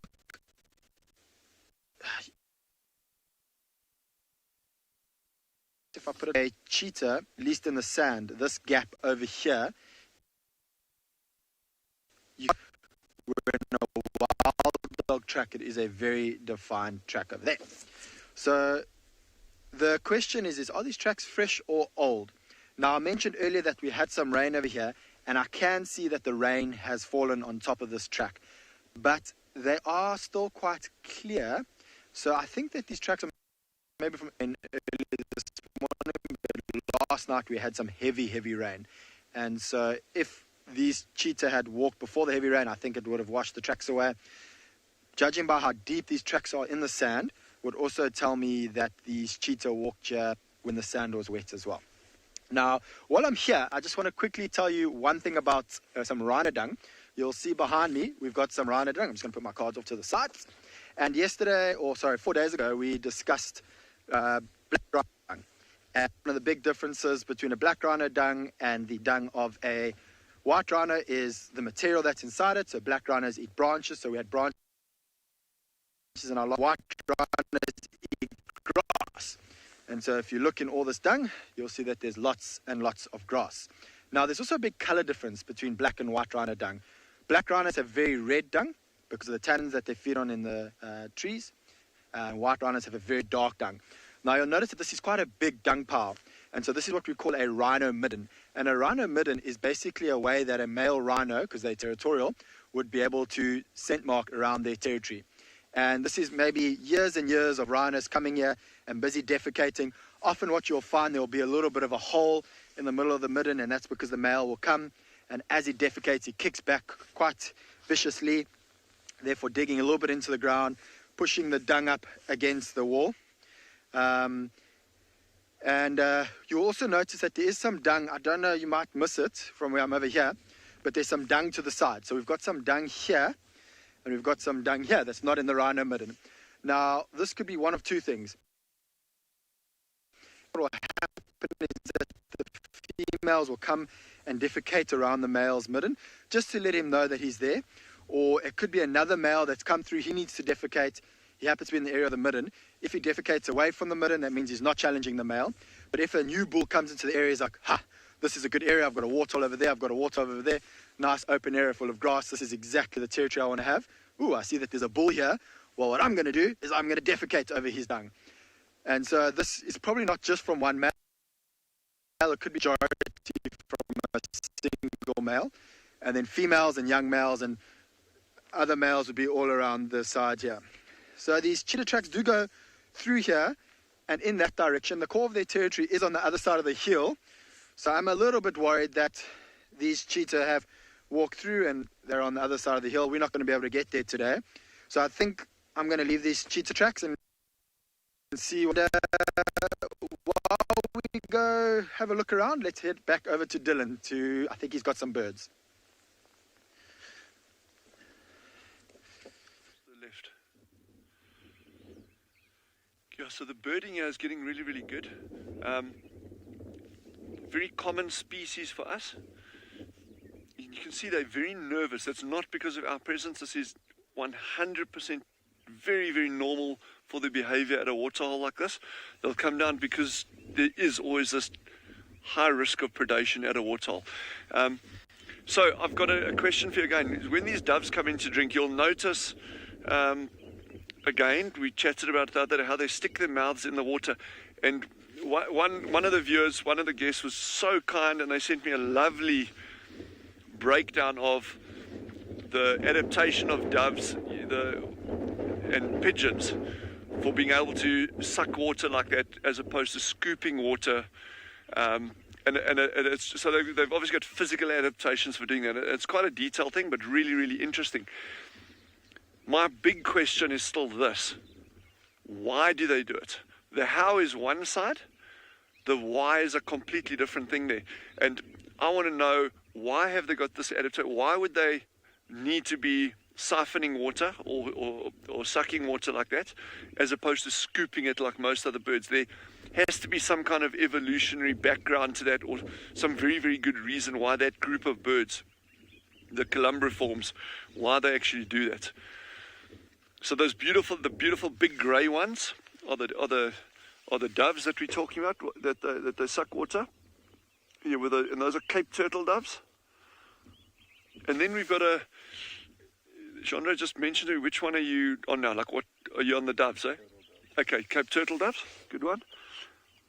Then there's a dove, if you pan slowly to the left, there's a dove with a very black chest. You won't miss it. It's like unmistakably black chest. If you just go along the edge of the water, right or left, it's a very small dove. It's just it's flown away. Cricket, that's a great point. You didn't know that doves could be so interesting. Doves are fascinating. The bird on the furthest right. Now, furthest right is that small dove with the black chest. Just pan slowly across to the right, you'll see it. That's a very pretty dove. So doves are, okay, just float away. Just stick on the starlings. There's those bluebirds with the doves. So doves are fascinating, and every single bird out here is fascinating. So where those bluebirds are with the starlings, those are Cape glossy starlings, and then you get those other birds to the right of it, immediately next to them. Those are also starlings. Those are called wattled starlings. You see where that white rump is, it flew away. There they go. And that's also an interesting bird in terms of its nesting. They are social nesting species as well. So they make these big sticky nests. Well, sticky, I mean they are made from sticks as opposed to being sticky.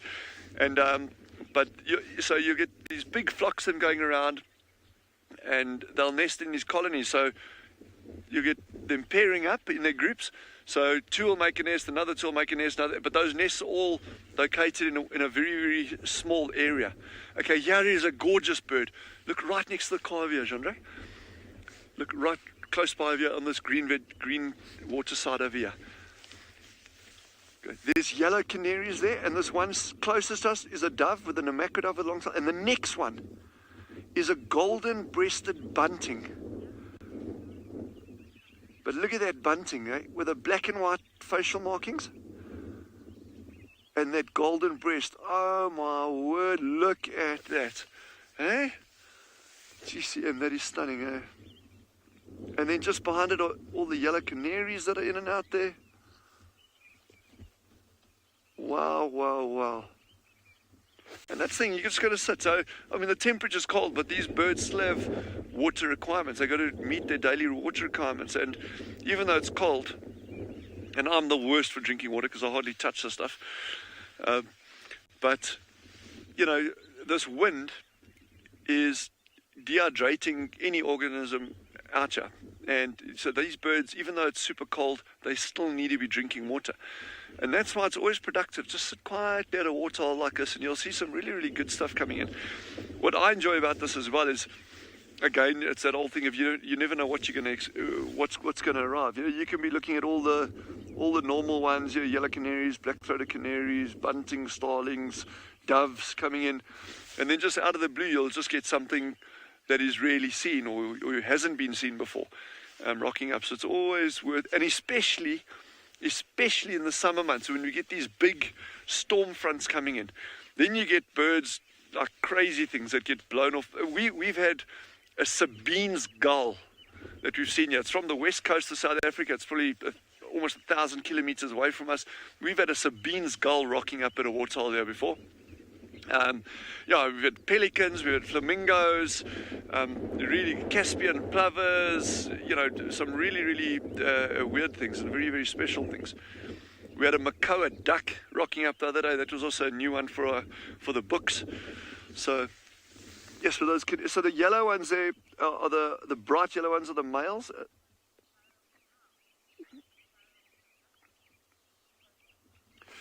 Cobalt has just asked if we have any burrowing owls or any burrowing raptors, and no, we don't. Not to my knowledge. We've got a couple of birds, well, two that I'm aware of on Tswalu that nest underground, which is your South African shell duck and then ant-eating chats. But yeah, no.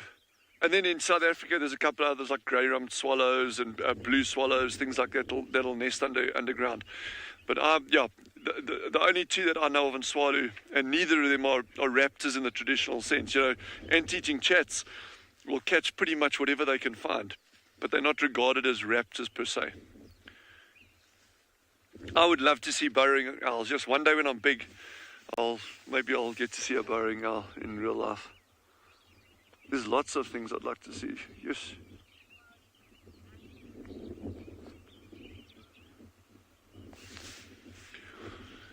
Geez, Trishala is pulling all the stops out this morning. She has a chameleon in daylight. So head over that way and then Genre will keep ticking his bird list here quickly.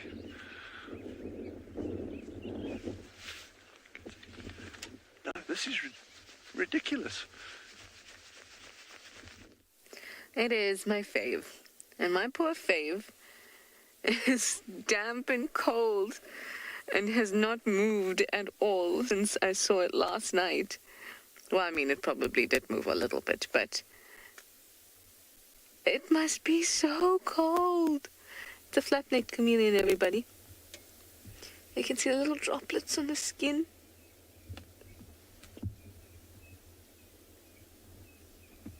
Oh, I feel so sorry for you.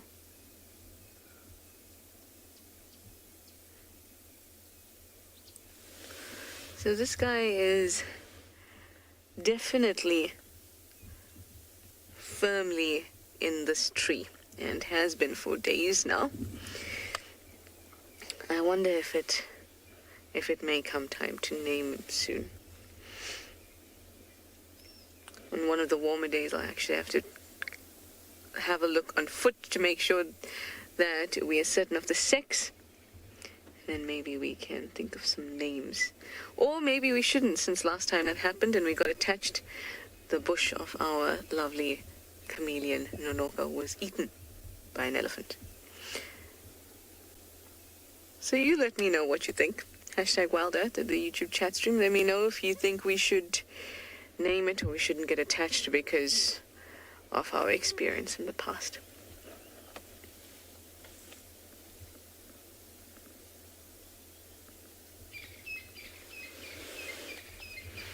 I think out of all the flat-necked chameleons I have ever seen, in real life at least, this guy has got to be the largest. And females actually tend to be a little larger than the males. So perhaps this is a female. 30-35 centimeters with the tail is considered a pretty large individual.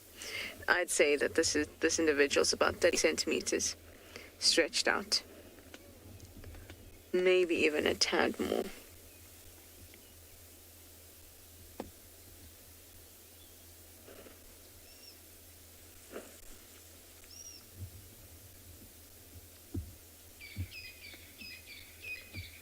Shame, all those water drops. Quite a few of you are all for naming this chameleon. Well, I'm going to have to take suggestions then. How about I collect some suggestions this afternoon? And then in the evening, once the sun goes down and we get a really good view of it. No, actually, let me first, when it's a little warmer maybe, or when it stops raining at least, go out and foot and be sure of the sex of it before we start naming. Because then things could be embarrassing for the chameleon. We don't want it to have to go to its chameleon friends named Betty when it is a male. So let's be sure first. But I guess get your names ready. That would be prudent.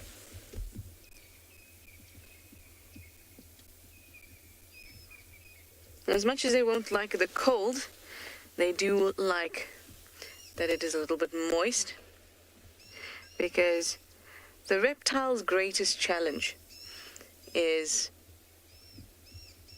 being able to maintain moisture, not to desiccate, not to dry out. So moisture is welcome.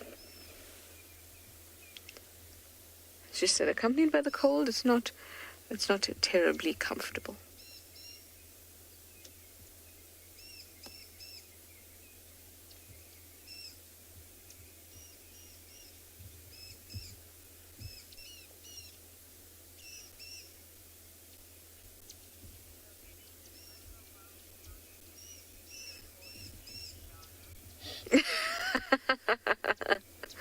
That is very funny. Emma says we should call it tree shala. Why, thank you very much for that honor, but I'd prefer if it were named something a little more significant than tree shala, although I do get it and appreciate it, and it did make me burst out in laughter. It's like a dad joke, and the fact that I like chameleons all rolled into one name. Oh, hello, I. We see you, you see us. What do you think of that name? Not much.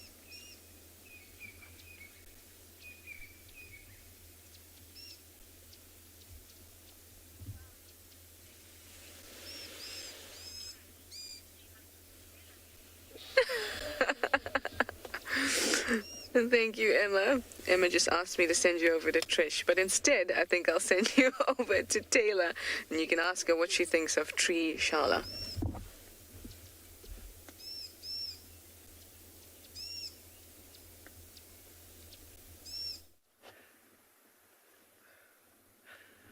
I've been laughing for the last 2 minutes now. I think it's hysterical. We've got a tree elephant at the moment. It's not as funny, but he's hiding behind the bushes. But I think we'll catch up with him, maybe at Ndlovu Dam, right at the eco training camp. It is our friend Kumo, the big collared bull that we've been seeing so often, which is nice. Yeah, he's actually heading straight down there. We're not too far away. He's just taking a shortcut, and unfortunately we're bound by the pathways through the bush. But look at how miserable it is. You wouldn't believe, but the Drakensberg Mountains are actually behind all those clouds. If anyone was hiking today, good luck to you. You'd be blown straight off the top of the mountain. Look at it. I think that's what Ngala is experiencing as well. Okay, not in that direction, but behind us, it's pretty much the same all the way through the low veld this morning. Look at it. Very horrific weather. It's not great. It's not ideal. I'm not enjoying it. Okay, shall we catch up with our elephant friend? Yes, we will continue. So, it's been very cold. We've been driving very slowly, probably the slowest I've ever driven in my entire life, because I don't want to generate any more cool breezes. And you know what's so tempting is that we're going to be sitting right outside camp. So if any of the students have not gone out on safari this morning and would like to bring Kat and I a cup of coffee, I wouldn't say no. No, I'm joking. I don't think anyone's watching. But I just thought, let me just put that hint on out there, because that would be quite nice. Okay, we're going to jump onto this road here, and I can see Kumo. He's walking. He's now crossed and I think he's on the road. We'll beat him to it. What we were going to do is check the dam to see if there's anything happening here. Head south. I'll catch up with Alicia Keys, the big breeding herd that we sent. Although they might be on their way around, they normally come to the dam twice in the morning. And speaking of elephants, they've pushed an enormous knobthorn over. There is absolutely no way, it doesn't matter how much spinach I eat, I'm never going to be able to push this tree around. So we'll have to come out with a chainsaw and chop that up. I'm not going to hack away at it with a... I do have one in the vehicle, but I'm just going to do this and hide from the thorns. Please don't rip my jacket. I have no winter clothes. Squeeze through.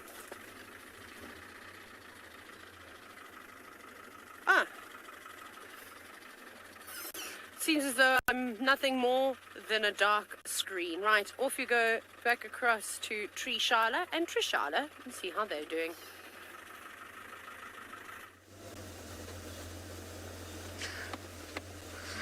We have left the chameleon who remains unnamed. Although I must say Trishala is hilarious and Taylor thinks so as well. But I heard a hyena whooping, and we've had a few problems in camp that I think is worth a mention. And if it causes embarrassment to the hyenas, then good, because they need to learn. They stole our kettle. Our kettle. For us to boil water in, to make coffee in the morning. Gone. Kettle lid on the floor. The base is still there, but the kettle gone. Who does that? What kind of sick person steals coffee away from people in the morning, snatching that necessity? Hyena does. In fact, I suspect it may be Swazi, since he's been all around. His little nose knocked on my door the other day. I told you about it, and I thought it was Steve coming to get something. Meanwhile, it was Swazi. Anyway, the kettle has been found. You're all knowing with me, or I'm glad to hear it. The kettle has been found, though. It's just a little beaten up. A little scratched. But it still works. It's the most important thing. So we were old school this morning and we boiled water on the stove top. So let's go interrogate this hyena.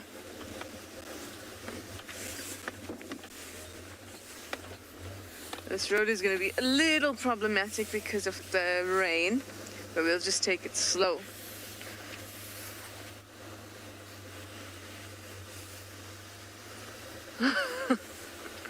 Lions ate my mommy, saying I have visions of a hyena tea party. Do you know what I imagine? I imagine a hyena with that thing on its head, like that pot on its head, walking around, marching out like the king.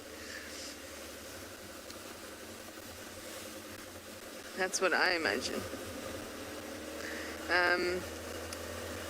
Yet again, another one of Lauren's shoes is eaten.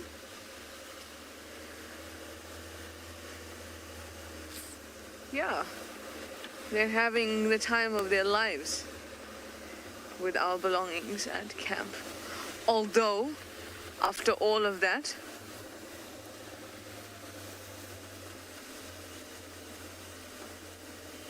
hi, Stefan. You'd like to know who has the strongest stomach acids? Vultures or hyenas? I don't know, but I know that vulture stomach acid is about 1, pH 1. we are sitting between about 3, our stomach acid, so it's still pretty intense.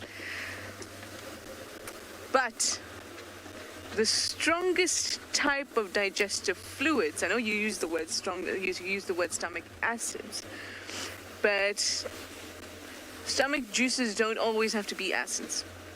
They can be bases as well. And caterpillars have a pH of 11 for their gastric juices.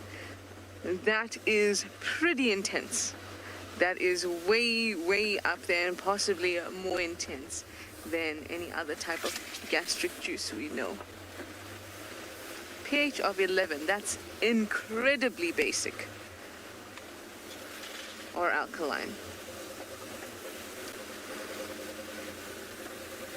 If I had to choose, I would say vultures, but I don't know the pH of hyena stomach acids. Possibly around this, definitely more acidic than our own.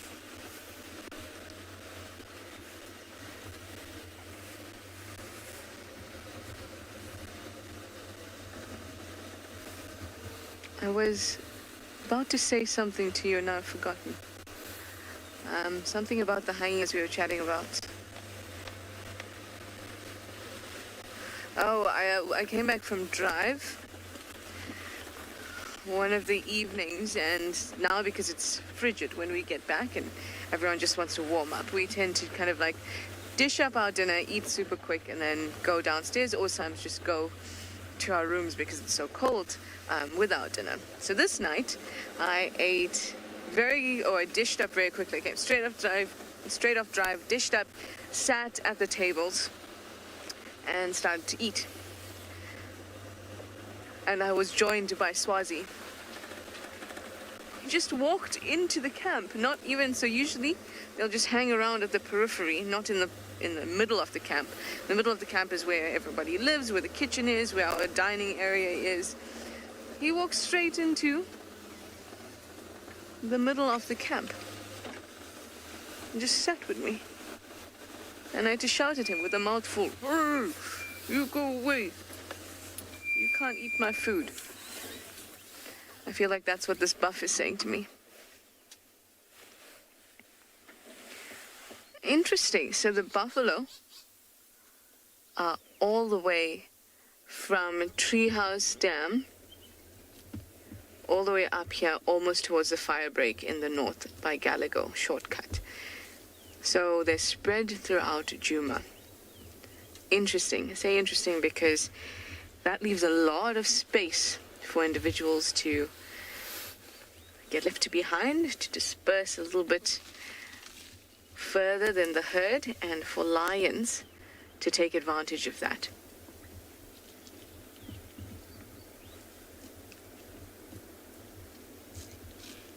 But they are very, very aware with this weather. The cold also makes them uncomfortable, but that's a physical uncomfortability. It's wet. It's, like I said, it's cold, but the wind is a real problem. So with the cold, they can change their behavior to try and get themselves a little bit warmer, and then also their bodies can do some changes to get them warmer, like piloerection, where they'll erect the hairs and the fur around them that you would see in animals to make them look a little bit fluffier. They can do that to an extent, trap air to get themselves warmer. They can stay together in tight groups to keep themselves warmer, but that would be a behavioral change, not a physiological change.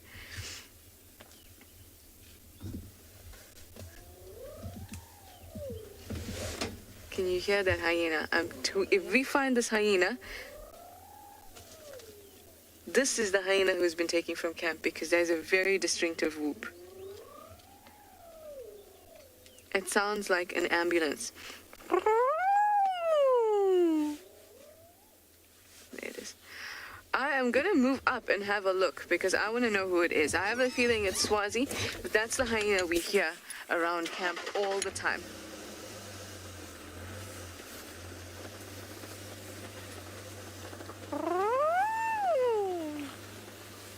I that's how he goes. All right. Our beefy friends are a little close. Maybe we say hi quick. Oh.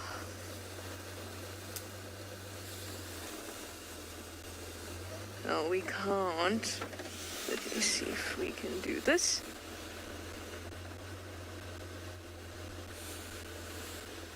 How's that, BK?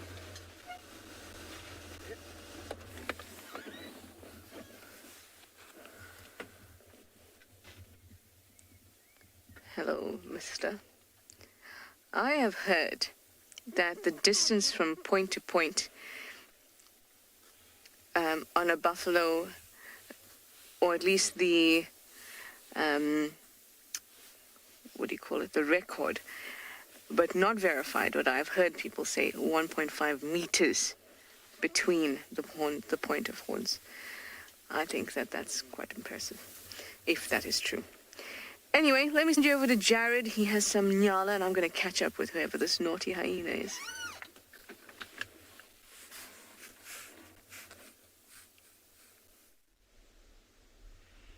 Trish, you're right. So a dance of sorts, my kind of dance, not involving too much movement.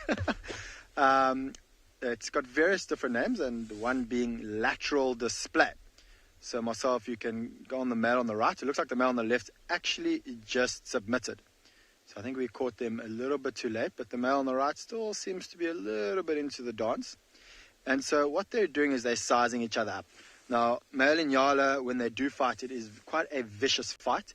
And they've even been known to occasionally wound each other and fatally wound each other. So instead of fighting like that, they prefer to do a lateral display. And this display involves making that silvery white mane up on the ridge of their back stand up. You'll see that the male's tail will stand up as well. And at the moment you can't really see it, but underneath that thick tail is quite a lot of white. And so display that bit of white, display that white mane down the back of on the top of their ridge. Oh, no, it looks like the male on the left's decided he's going to engage again. So it looked like he just took a half-time break, took a quick snack from that acacia tree, and now they've continued on with their lateral display. And Nyala aren't territorial. They don't have breeding seasons either.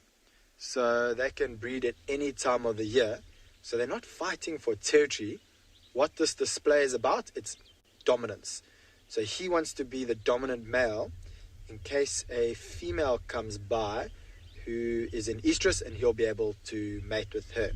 And because they don't have breeding seasons, they typically will do this throughout the year because they need to make sure that when a female comes by, they're the male who is going to mate with them. So you'll see dropping their head down, putting the hair on their ridge, standing up. Now, I'm sure in the next couple of seconds we might see the very bushy tail stand up as well. And how is that? Very slow, a very slow dance. And they will often walk in circles around each other, as you're seeing like this. And it's not always necessarily only two bulls. I've seen 5, 6 bulls before of around the same age do this lateral display. And only in 2 occasions in the last 7 years have I ever seen them get into full contact when neither male decides to submit. And it was one vicious fight.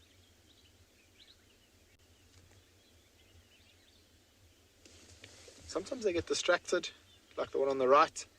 You'll see he's pulling out again, but that's, I think, the same male earlier that sort of submitted for a bit and then engaged again. And that is quite typical to sort of come in and out of this display. And he's generally the male who will lose this epic dance-off. Now, unfortunately for them, this is also a period of time where they are the most vulnerable. You can imagine having your head down and they're watching their opponent carefully, that they're not taking too much note of what's around them. And leopards, lions, and even cheetah will take advantage of male and Nyala during this display because they know that they're so preoccupied. There we go, there's the tail up. Have a look at the big white flash underneath the tail. Wow, That's incredible.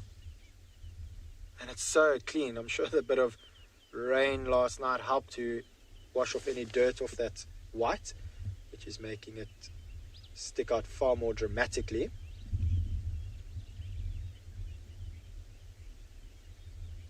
Critter Freak, you are most certainly correct. This is an incredible display. And it's very unusual for antelope to have a behavior like this, where instead of fighting, they rather do a display to try to show their size. I mean, in a lot of ways, that's what horns are. So, I mean, every male antelope has horns and big horns. Like a big male kudu has those big spiral horns. And that is also a sort of display towards both males and females about their size, their condition, and hopefully impress the females and scare off males.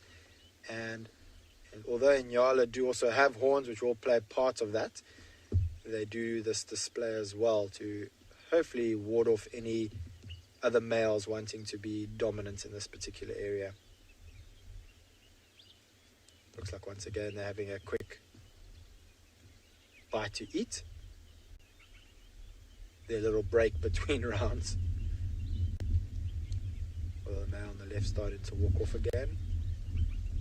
And this can go on for hours. I've observed male Nyala outside my house before doing this for hours, just on and off the whole time. They don't necessarily stay completely engaged for that period of time. They will do what they did now, sort of take a quick break, maybe a quick leaf or two, and then carry on with their display until one backs down. Now you'll notice when you look at their tail, although they've got a very bushy tail, when their tail is down, you don't see that white. And that's a very clever adaptation that they have. Because if their whole tail was that white, shocking color, they would easily be able to be seen by predators. And the fact that it's underneath the tail means that the only time that white will be displayed is when they're busy doing this, predators doing this process. But at least it minimizes the chances that a predator may see that white bushy tail. And there's a lot of theories as well behind, so a kudu also has that white underneath their tail. Chris, yeah, you would imagine that they would need to do some replenishing, but fortunately they're not exerting too much energy. So I'm sure that they don't need to eat or drink too much. So like I was saying, there's a bit of a theory to other reasons why they might have that white underneath their tail, same with male kudu. And one of those reasons is that when they're running off, they lift their tails up just like a Nyala would do. Oh, we actually got kudu running just behind them, which are lifting up their tail as they run.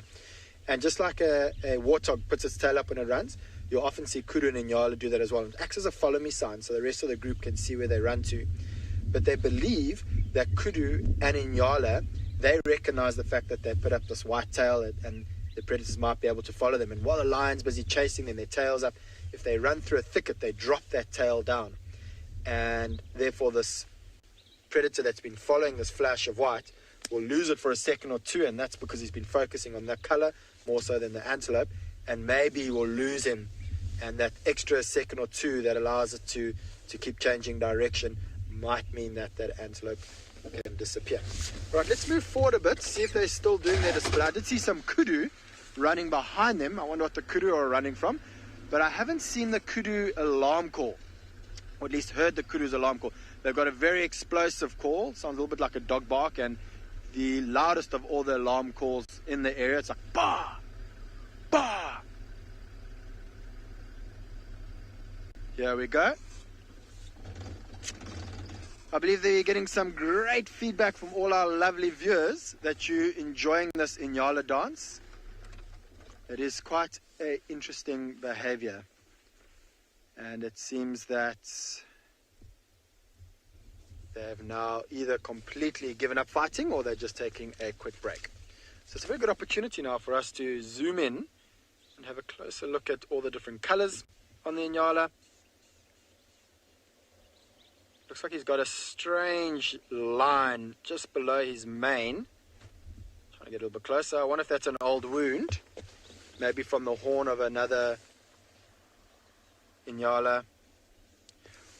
one of the colors I love on an adult male Nyala like this, if you look at the tips of the Nyala horn, you'll see that they go white, and you can often age them by how long that white tip is.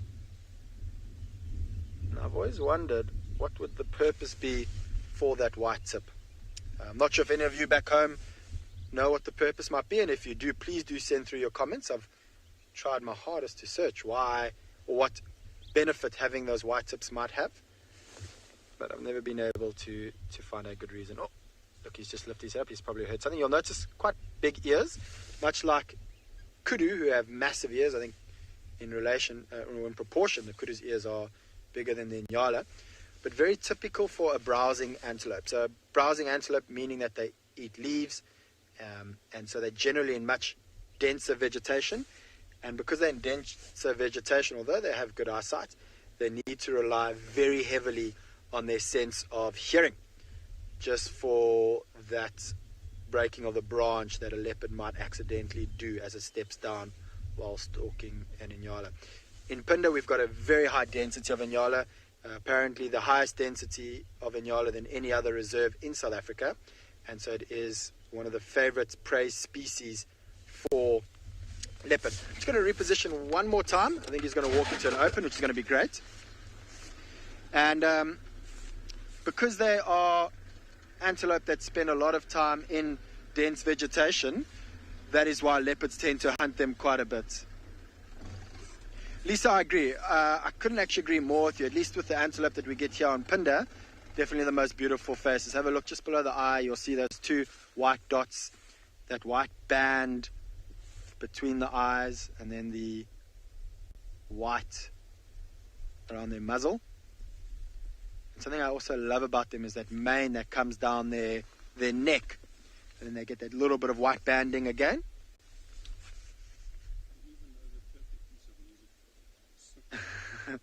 Marcel says he knows the perfect piece of music for their dance. I'm sure it's a very slow song.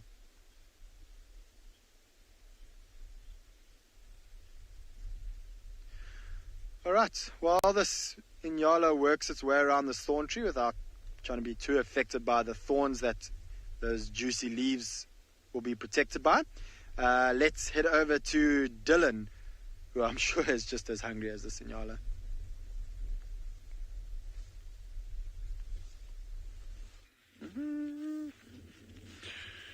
So as Jandre has been increasing his bird tally, because he's putting a lot of pressure on me to get his bird list up. Beautiful male lion tracks. These animals can cover massive distances in a very short space of time, and it is from last night sometime. So they could be kilometers ahead of us. I'm not sure, but anyway, we'll just amble along here. Maybe we're lucky and we see him. There's two sets over here. They're coming down. We'll actually climb off the vehicle later, and we'll give you a good idea of the size of them. Just to roughly over here, if that's a lion track there, Jandre can see it nicely from where he is, and putting my hand next to it, that lion track is comfortably the size of my hand. And this is resting. This is just like padding along. There's no, if they jumping on an animal and they got their claws extended, that'll be almost the size of a dinner plate, the size of these. So there are two males that walk down here. Then one actually turned off here, up into here, around there, and then off. So what this animal would have done, he would have turned here, lifted his tail, and actually sent, in fact, there's this tree, these branches have been sprayed, so he obviously turned over here, lifted his tail, actually scent marked on this bush, and then came back down onto the road and carried on going. So these two males are on a territorial patrol. They're just doing their thing. There probably would have been a bit of roaring during the evening as well. But so we'll just carry on bumbling down here, and we'll see. Hopefully, we might be lucky. You never know. Or find something else.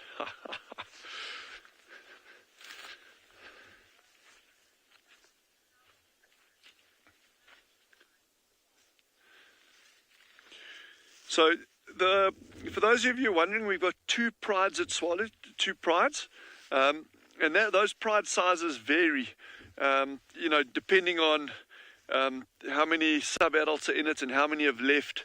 We're not sure of our exact numbers. But aside from the prides, then you get these sub-adults when they move away from these prides that are covering different areas and that. And and that's the fun thing, is you come out here and say, oh, here's 2 males tracking down here. But you can encounter any other individuals as well, sub-adult males, females, and your pride structures. We tend to think of a pride as, okay, there's a unit, and they're always going to walk together, and that's just what they do. It's not the case. Excuse me. Females that have had small cubs, or that have got small cubs, because they have small cubs. Females with very, very small cubs will often... So I'm just checking if there's anything else here in terms of cat activity here. But females with very small cubs will often stay away from the pride for a couple of weeks before they actually introduce them to the pride, and they will hide those cubs and then intermittently join up with the pride, and then but they'll often hunt by themselves as well. So although that they are still active members of the pride, but that pride doesn't have to be sitting together the entire time. Your pride males, the very nature of them means that they need to be defending territories, roaring, patrolling territories. So they can't be sitting with those females in the lap of luxury all the time. There's also this misconception that is frequently put forward that the females do all the hunting and the males just come in and they take kills. Absolutely, the males will take kills if they're there. On larger carcasses or smaller carcasses, they may even take the whole thing if the female catches it and they hear the kill, and they'll come in and they'll take it, no problem.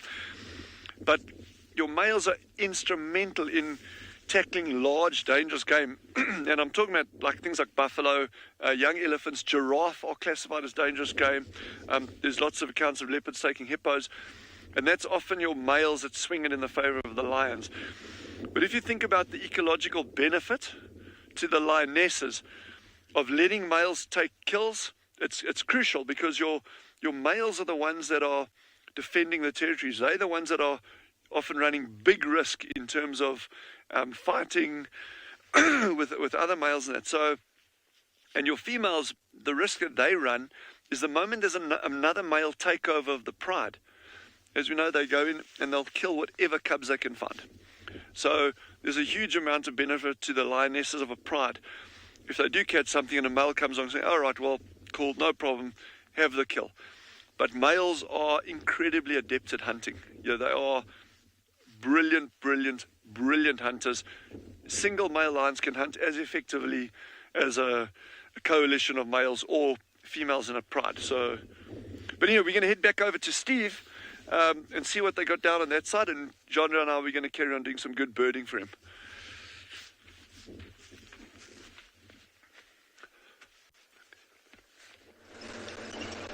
Thanks, Dylan. Well, we had a little emerald spotted wood dove walking across the road, and he looked like half of his bottom had been removed by a bird of prey, possibly. Still able to walk and fly to a degree. Poor little fellow. Still alive, though. And we're just following up on lots of vultures on and around Simbambili. And now the rain is returning. On a day like this, vultures, if they've been feeding on something, will remain for days afterwards due to the temperature. They're not able to fly, really, in this weather. It's not that they're not able to fly. It costs a lot of energy to fly in cold weather. So they'll just sit and wait. And so we've decided to move on out.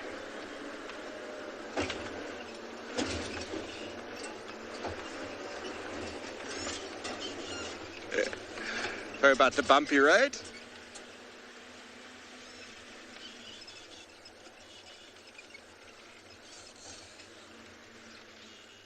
Gillian, when the weather's bad, they just sit.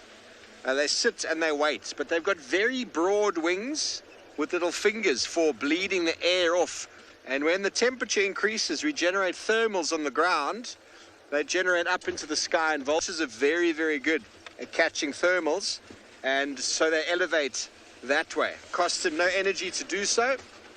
very efficient way. And if there's no thermals, they're just going to sit. They might move from one another, but they don't really wear cold weather. 35 feet of vulture's been seen before. I think it was Egyptian vulture seen by a passenger plane, just sort of hovering high in the sky. It's pretty cold up there. Well, lots of adaptations for that. Birds obviously store a lot of oxygen inside their bodies to make them inside bones and air sacs. Well, I don't think they store it in the bones, but the bones are hollow, making them very light. And the vultures having a very broad wing for their body mass allows that pickup like a glider. You've seen a glider before, of course. For the body mass underneath the glider, there's a very large wingspan. That's to pick the glider up, to use the completely energy efficient lift.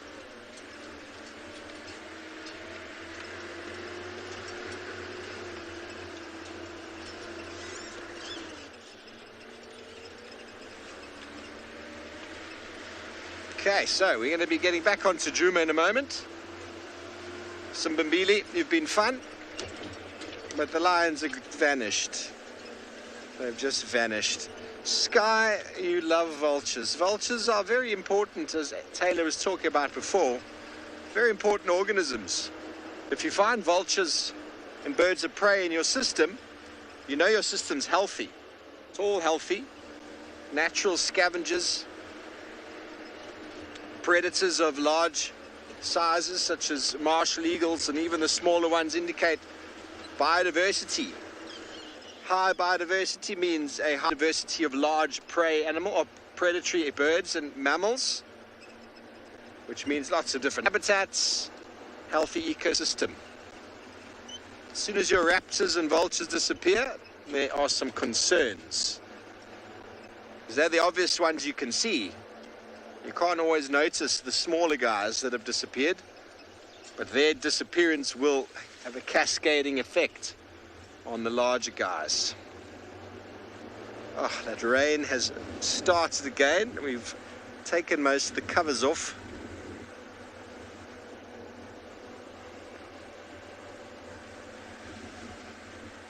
Very good. Well, while we turn on to Djuma now in the next few moments, let's send you over to Trish, who's been enjoying the morning on Vulture.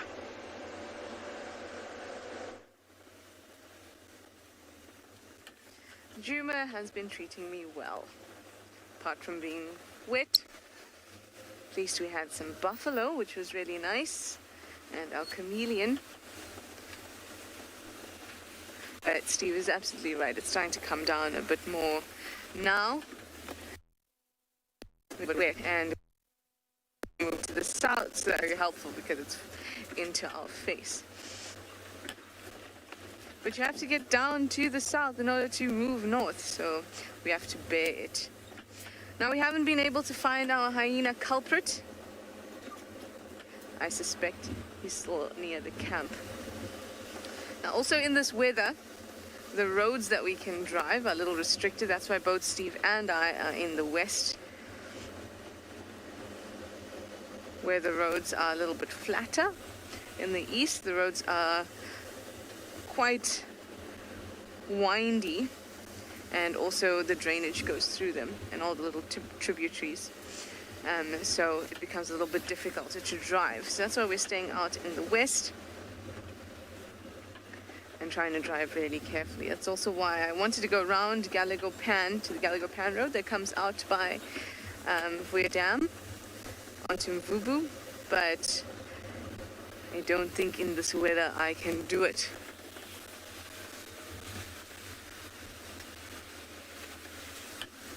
I thought we would see some ellies today because of the weather. And also I've been seeing lots of elephant dung around.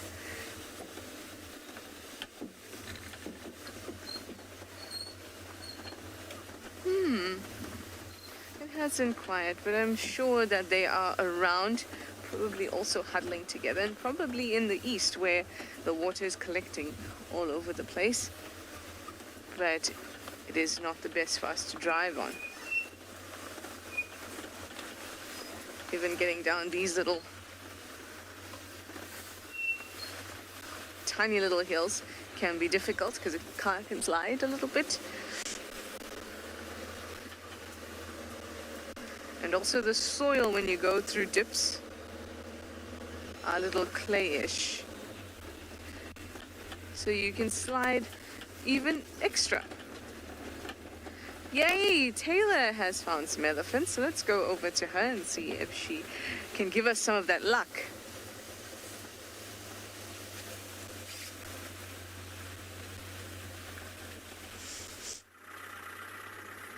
We did, and we wanted to show you Coolmore drinking at the dam, but unfortunately the signal hasn't been great today, but I suspect that's due to weather. If I have to move one more tree off of the road, this is ridiculous, right? Off come the gloves, very dramatically. And my koi that was keeping my legs nice and warm. Ha! I don't know if I'm going to actually be able to move this tree. Also, you're going to see how round I am because of all the 6,000 jackets I have on. So this is just one of the very many things we have to do as guides is... Cat is just smiling, going, there's not a chance that you're going to move this red bush swallow. Red bush swallow, great wood for fire, by the way, but also really, really heavy. Yeah, no, I don't think I can.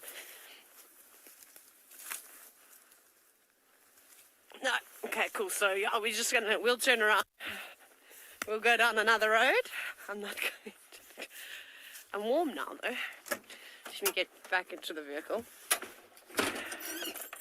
Yeah, everyone's telling me I need to eat more spinach. I love spinach. I would just eat spinach all day long. Anyways, okay, so that was a fail. So now we shall reverse and we'll go down a different road. It does mean, though, that the elephants obviously came through here. It's not old. I think that could have happened maybe yesterday. That big breeding herd of elephants that we spent a bit of time with was frolicking about here. So I suspect that it's of their doings. It's also very it's also very hard to turn your neck when you are so laid up. Like the Michelin man. Ha! Okay. Where are you? So, a bachelor group of elephants also came down to drink. We had a herd of buffalo at Ndlovu Dam, so they may have moved up in this direction. So I'll keep my eyes open. We're basically just on the crest of this sort of wooded area going back down towards the drainage line. It's also where we had that very exciting morning with lions and leopards. So I had to scan around to see if that female leopard and her sub-adult son was around, but I didn't see anything. I don't think I'd see them up in the tops of the trees today. They'd probably be like the lions, laying flat down in the grass, trying to keep warm. We've also seen almost no birds, except the vultures. I lie. Okay, we saw lots of vultures, but other than that, there's been really nothing else around. What was that sound? No elephant. Pajama donkey, don't tell my mother, but I don't have any long pants anymore. I have successfully ripped a few pairs beyond repair. So, and Hoedspruit is not really the town that sells, everything that you'd think that you need. So sadly, I went looking for long pants a few days ago. I was not successful. They were not appropriate work pants. So yeah, as long as the top half is warm, it's okay. And then you drape things like kakois, and I see I have had red blanket fluff also on my legs. I might have to bring my duvet out with me. Okay, well, I'm going to try and sit and listen and hear if I can hear any breaking branches and find those elephants. Off you go to Tswalu, where they are just starting to thaw out.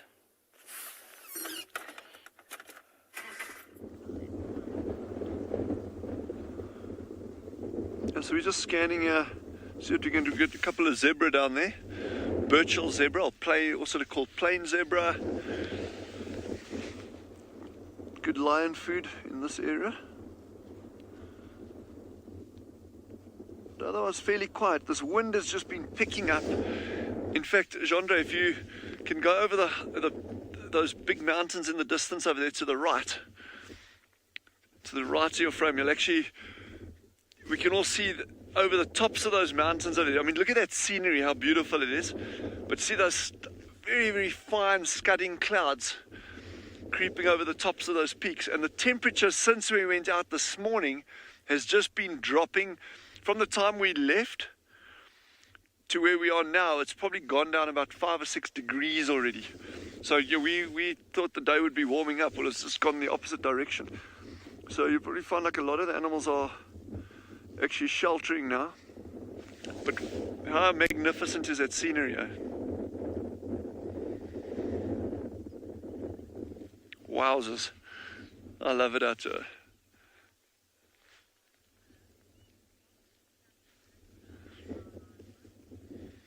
Alamo, I agree totally.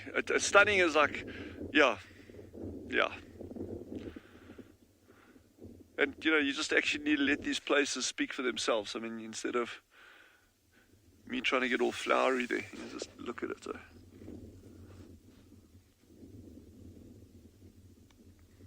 And we just use these high vantage points every now and again, and just scare. And you never know when I get a cheetah sitting on a dune crest, or we've had some good.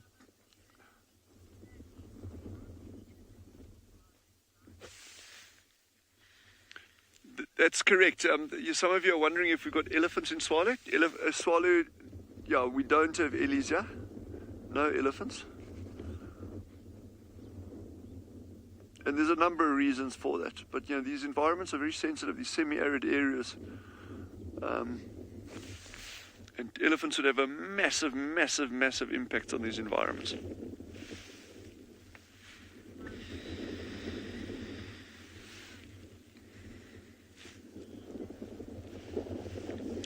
Sounds like Jared in Phinda has some sleepy animal. I have no idea what it is. But head over there and let's find out.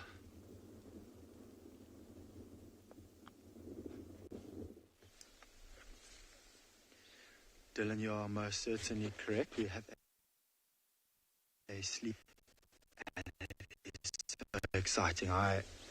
You have no idea how excited I am right now. This is not a white rhino, everyone. It is a black rhino. And one, I'm excited because it's a rhino, but to have a black rhino this relaxed, this close to the vehicle on Phinda is spectacular. We do have a couple of black rhinos who are quite relaxed, but for most parts of it, most of our black rhinos are quite shy and they tend to move away from the vehicle. But this particular individual couldn't care about us at all.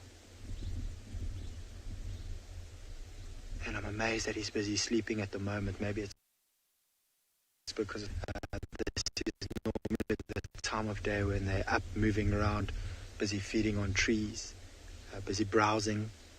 This particular area where but this is not what we expected. We expected to maybe see the back end of a black rhino moving off into the thicket while it feeds. But to have one feeding right by us is spectacular. Now, something you'll notice when you look at this black rhino, you might think that it's quite a young rhino, because in fact, this is probably a fully grown black rhino, and I think it's a male. A bit difficult to tell for now, but just looking at the size and how wide his horn is, I think this is a male rhino. And size-wise, black rhinos are much lighter or smaller than that, or males probably somewhere between 1.2, 1.5 tons, maximum about 1.5 tons. I don't think he's quite there. Females much less than that. And although if you had to stand up, shoulder height is almost the exact same, but their build is just completely different. They're far more slender, a little bit more stocky, I think is probably the right word. And you'll see while he's busy sleeping, his ears is moving. So he's got his one ear, his left ear, our right, pointing towards us, and his right ear pointing backwards. And as I say that little, you're commenting about his ears, and that different fact to that of a white rhino. So when I look at the ears of a black rhino, I actually think they look a little bit more like the ears of a hyena. Now, myself, you can quickly just zoom in here. So I just want to show you the difference between a white rhino's ears and a black rhino, because the way he's lying now if you had no idea the difference between a white and black rhino, one of the things you can do is look at the ears. Now, this is a white rhino, and you'll notice that the ears are very, very long. But then have a look at the tips of the ears. The tips of the ears kind of point more sideways or 45 degrees, whereas the black rhino, his tips are straight up. Do you see that? And if you look at this particular individual over here, if you look at his left, our right, you'll see that the tips of his ears are pointing straight to the sky, whereas a white rhino points sort of more 45 degrees. To rhino was in long grass, one of the things you can do is look at the tips of the ears. Now, there are other ways to tell that this is a black rhino without having to see the lip. Obviously, the noticeable difference between a white and black rhino is the lip. Now, I'm just going to ask Marcel to come back to my book, just so I can describe to you. So the lip of a white rhino, the lip of a black rhino is a little bit like a tortoise's lip. They're also known as a hook-lipped rhino, or V. So their lip is like a V like that, and that's for pulling in branches towards their mouth. Where a white rhino, also known as a square-lipped rhino, has a very flat lip, and that's for pulling on the grass. Now, when a rhino like this is lying down, you obviously can't see the lip, and like I said, there are other ways you can tell the difference. Now, I don't think this book's got a very good example of it, but have a look at the back of a black rhino, and you can see it on this individual as well. You'll notice that his back is, I said, looks like a horse's saddle, so it's very arched, where a white rhino has a more flat back. And you can see when you look at this particular male as well, he's got quite a arched back. And then because a white rhino has a much larger head and a longer neck, they've got a very big muscle above the shoulder, or between the shoulder and the head, where what you're seeing over there isn't necessarily his muscle. Yes, there is some muscle in that bulge, but that's also bone and part of his spine. Now, you'll notice when you glance down the body and the flank of this black rhino, you'll see that he's got quite a few wounds and injuries. Now, those scrape marks down the side of his body, those could be from fighting, and they also might just be from trees. But then you'll see in the middle, there's a big round wound. And now you might think, oh, did another rhino stick his horn through this rhino? A lot of people will often phone when they see this, and they'll get hold of the ranger and say, we've just found a rhino, it looks like it's been shot, because it looks like a gunshot wound, but it actually is not a gunshot wound, and it is not a wound from fighting. It is from a parasite. Now, I'm sure over the many years of your watching WildEarth, you may have seen giraffe with the parasite on their neck, and has a very similar parasite that rhino have. And it is a worm-type parasite that lays the larva in the skin of the rhino. And the reason why the rhinos looks far more looks worse wound or parasite is that a rhino, a particular black rhino, is far more aggressive in the way that he rubs his skin up against a branch. So that parasite. Alright, I do apologize. I believe we are having some technical issues. We are in a bit of a gully here, and that is part of this signal everywhere. But like I was saying, is that the giraffe who has this parasite, although it irritates them, they do rub it up against the tree, but not quite as vicious particular or as black rhinos do. They'll go find a fallen over tree, and because that parasite is completely irritating them, they'll scratch and rub very hard, constantly.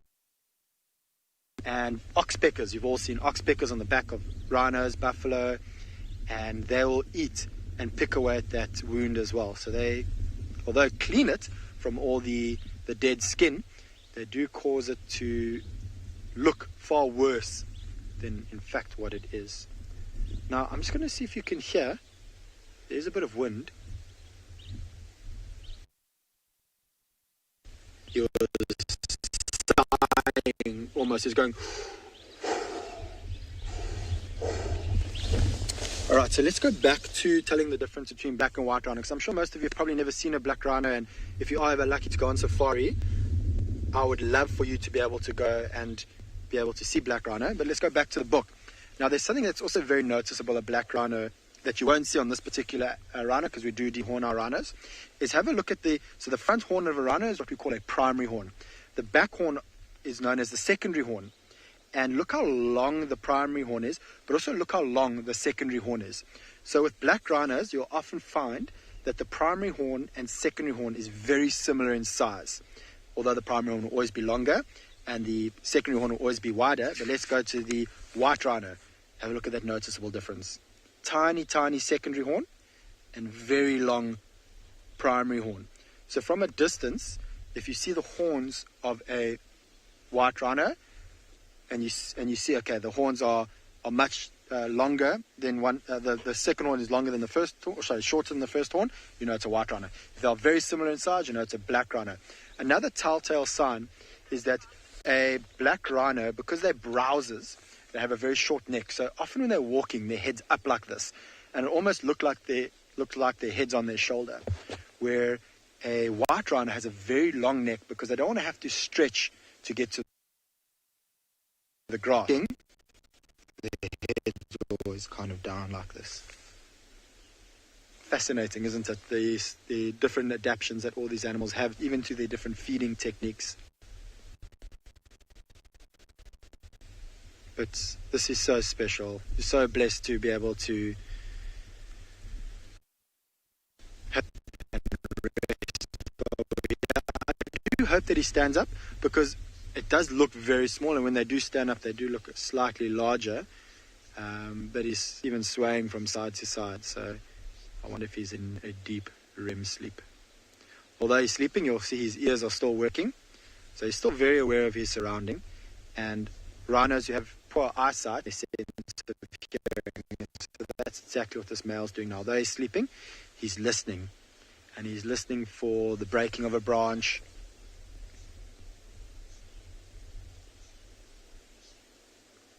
So Douglas, there's quite a few different signs that they might give off. So generally, if a black rhino, he'll stand up, lift his head high up, and he'll just stare straight at you and not take his eyes off you. Then you know that there's some sort of agitation from his side. Something else that they'll do is they'll stomp at the ground, or I'm going to do it quite quietly because I don't want to get his attention, but they make a sound like this. And that's a sound that they make when they're very agitated. But I guess, particularly with black rhino who come across as being far more aggressive than white rhino, although there's a bit of a debate there, you know that a black rhino is grumpy with you when he's busy running or charging towards your vehicle. So typically what they will do is, if they are unhappy with your presence, they're either going to run away or they're going to run at you and to try and be a threat towards you. They're probably not going to do anything to you or the vehicle, as to say, but they're just trying to be threatening. White rhino is a little bit more different. If a white rhino is a bit uncomfortable with you, they do generally tend to just run away. You very seldom will have a white rhino show aggression towards people or a vehicle, where black rhinos most certainly do. But I can tell you, the fact that this male is completely passed out, he's very aware of our presence, don't you worry. When we arrived, he lifted his head, he looked at us, we kept quiet because I didn't know how he was going to react. And as you can see, he's not concerned about us.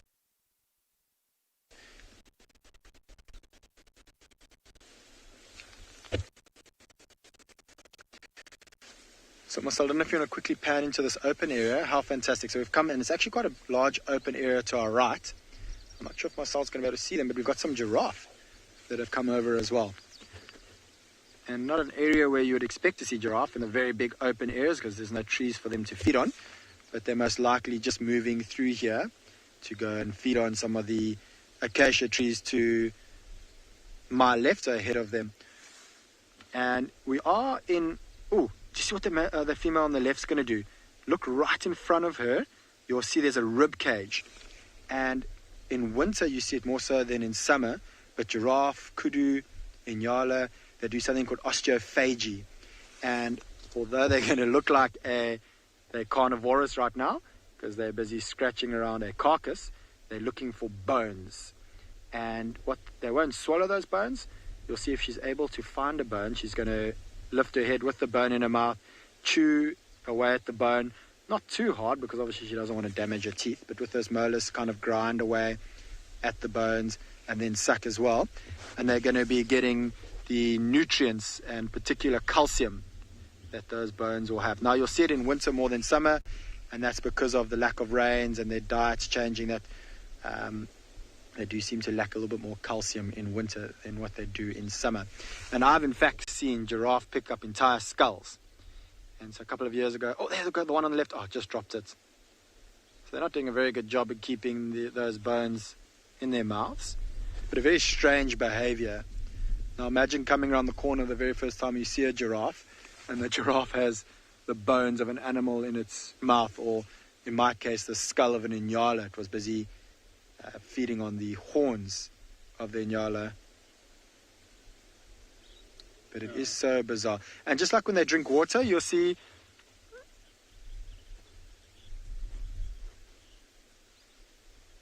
alright, so while we sit here and wait to see if this rhino stands up and see if these giraffe manage to get a decent sized bone and chew on it, I believe that it's starting to rain in Djuma, so we're going to head over to Tswalu before the rain gets too heavy there.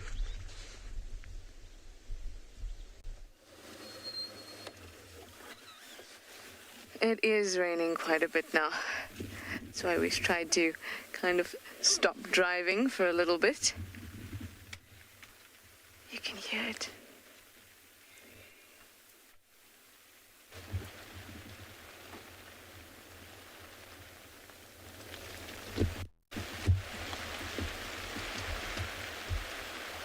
The wind has also picked up.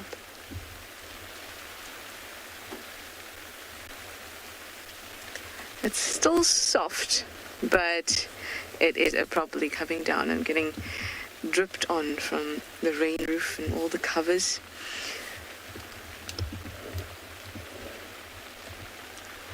Let's look at these poor birds that are flying. Poor birds trying to fly through this weather. Oh, they're just on the top there. I'm not sure if we'll be able to see them with the rain roof. Well, hopefully this is perfect weather for a fireside chat. Just as long as it doesn't rain too much. Then there'll be no fire.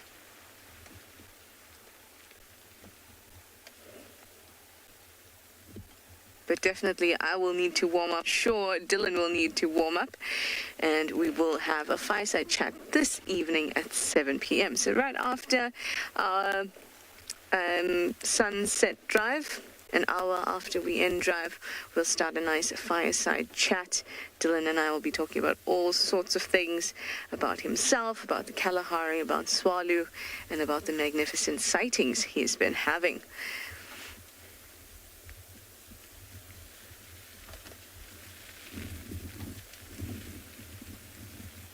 I really hope, though, that it won't rain.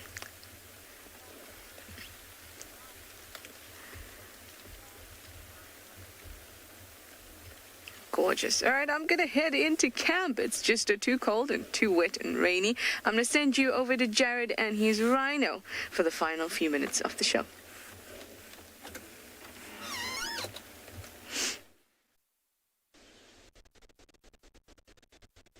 Oh, perfect timing to come back to us, everyone. Look, you can see that he's lifted his head. Now, have a look at his left eye, our right. You'll see that there's some brown there. It almost looks like war paint. And that is just from the color of the soil that's in this area. So he's been lying down with his face on that soil. Oh, he's just completely rocked over. So I think he thought, maybe, am I going to stand up, go feed? Am I going to continue on sleeping? And he has decided that he's going to continue on sleeping. Look in front of his front leg. You'll also see some of the wounds from that parasite. Shame. It looks terrible, but it really doesn't harm them too much. It's more of an irritation than anything.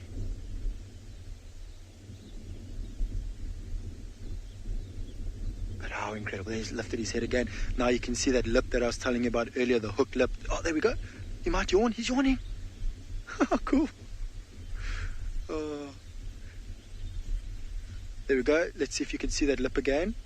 Oh, he's busy chewing. I wonder if he had some branches in his mouth that he's busy chewing on.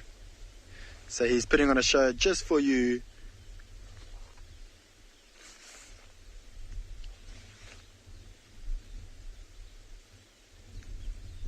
All right, so as you all know, we do normally cut the show off at about 9:30 South African time, but the head office have decided that when you're with the black rhino, you just cannot leave it. And so we're going to extend the show just slightly this morning, maybe by a minute or two, to see if this black rhino gets up and shows us his entire body. But how fantastic. What a way to end off I think it's Wednesday today. I get lost on the days. What a way to end off a Wednesday morning with a very elusive animal that in most national parks throughout Africa, we hardly ever get to see these. And we're very fortunate here at Phinda to have a pretty good, healthy population. Although, even though we've got a healthy population, we generally don't have this kind of view of them. So he's starting to get a little bit more active. I don't know if you can hear something off in the distance that's caught his attention, or if he's just slowly waking up. This is exactly how I was this morning. I think I pressed snooze about 6 times before I got out of bed. It was raining, so I think it's a little bit understandable. But I think he's pressing snooze in his head at the moment, saying, it's time to wake up. No, let's go back to sleep. You also see, just like I mentioned on his face, if you look at his legs, oh, you are so correct.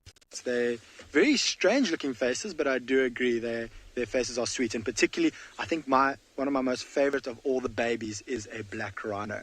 And it is because of their cute little face, that they have that sort of long face with the funny looking lip and the big ears. It's definitely one of the cuter of all the little babies out here.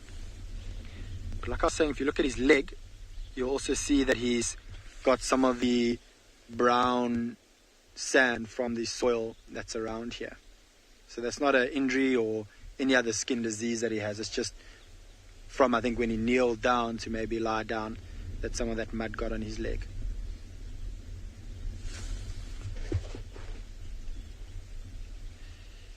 And you're saying how cute their face is. It's also quite cute having a look at the lips between the horns and the lips, all those wrinkles, which I'm starting to also become quite used to, slowly with age getting wrinkles. And I think this male over time has a wrinkly lip.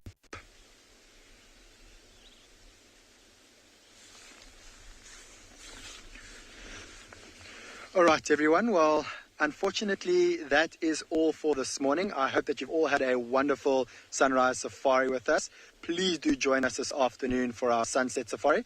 I'm going to sit here for a little bit longer, see if this black rhino gets up and moves. But until this afternoon, have a good day.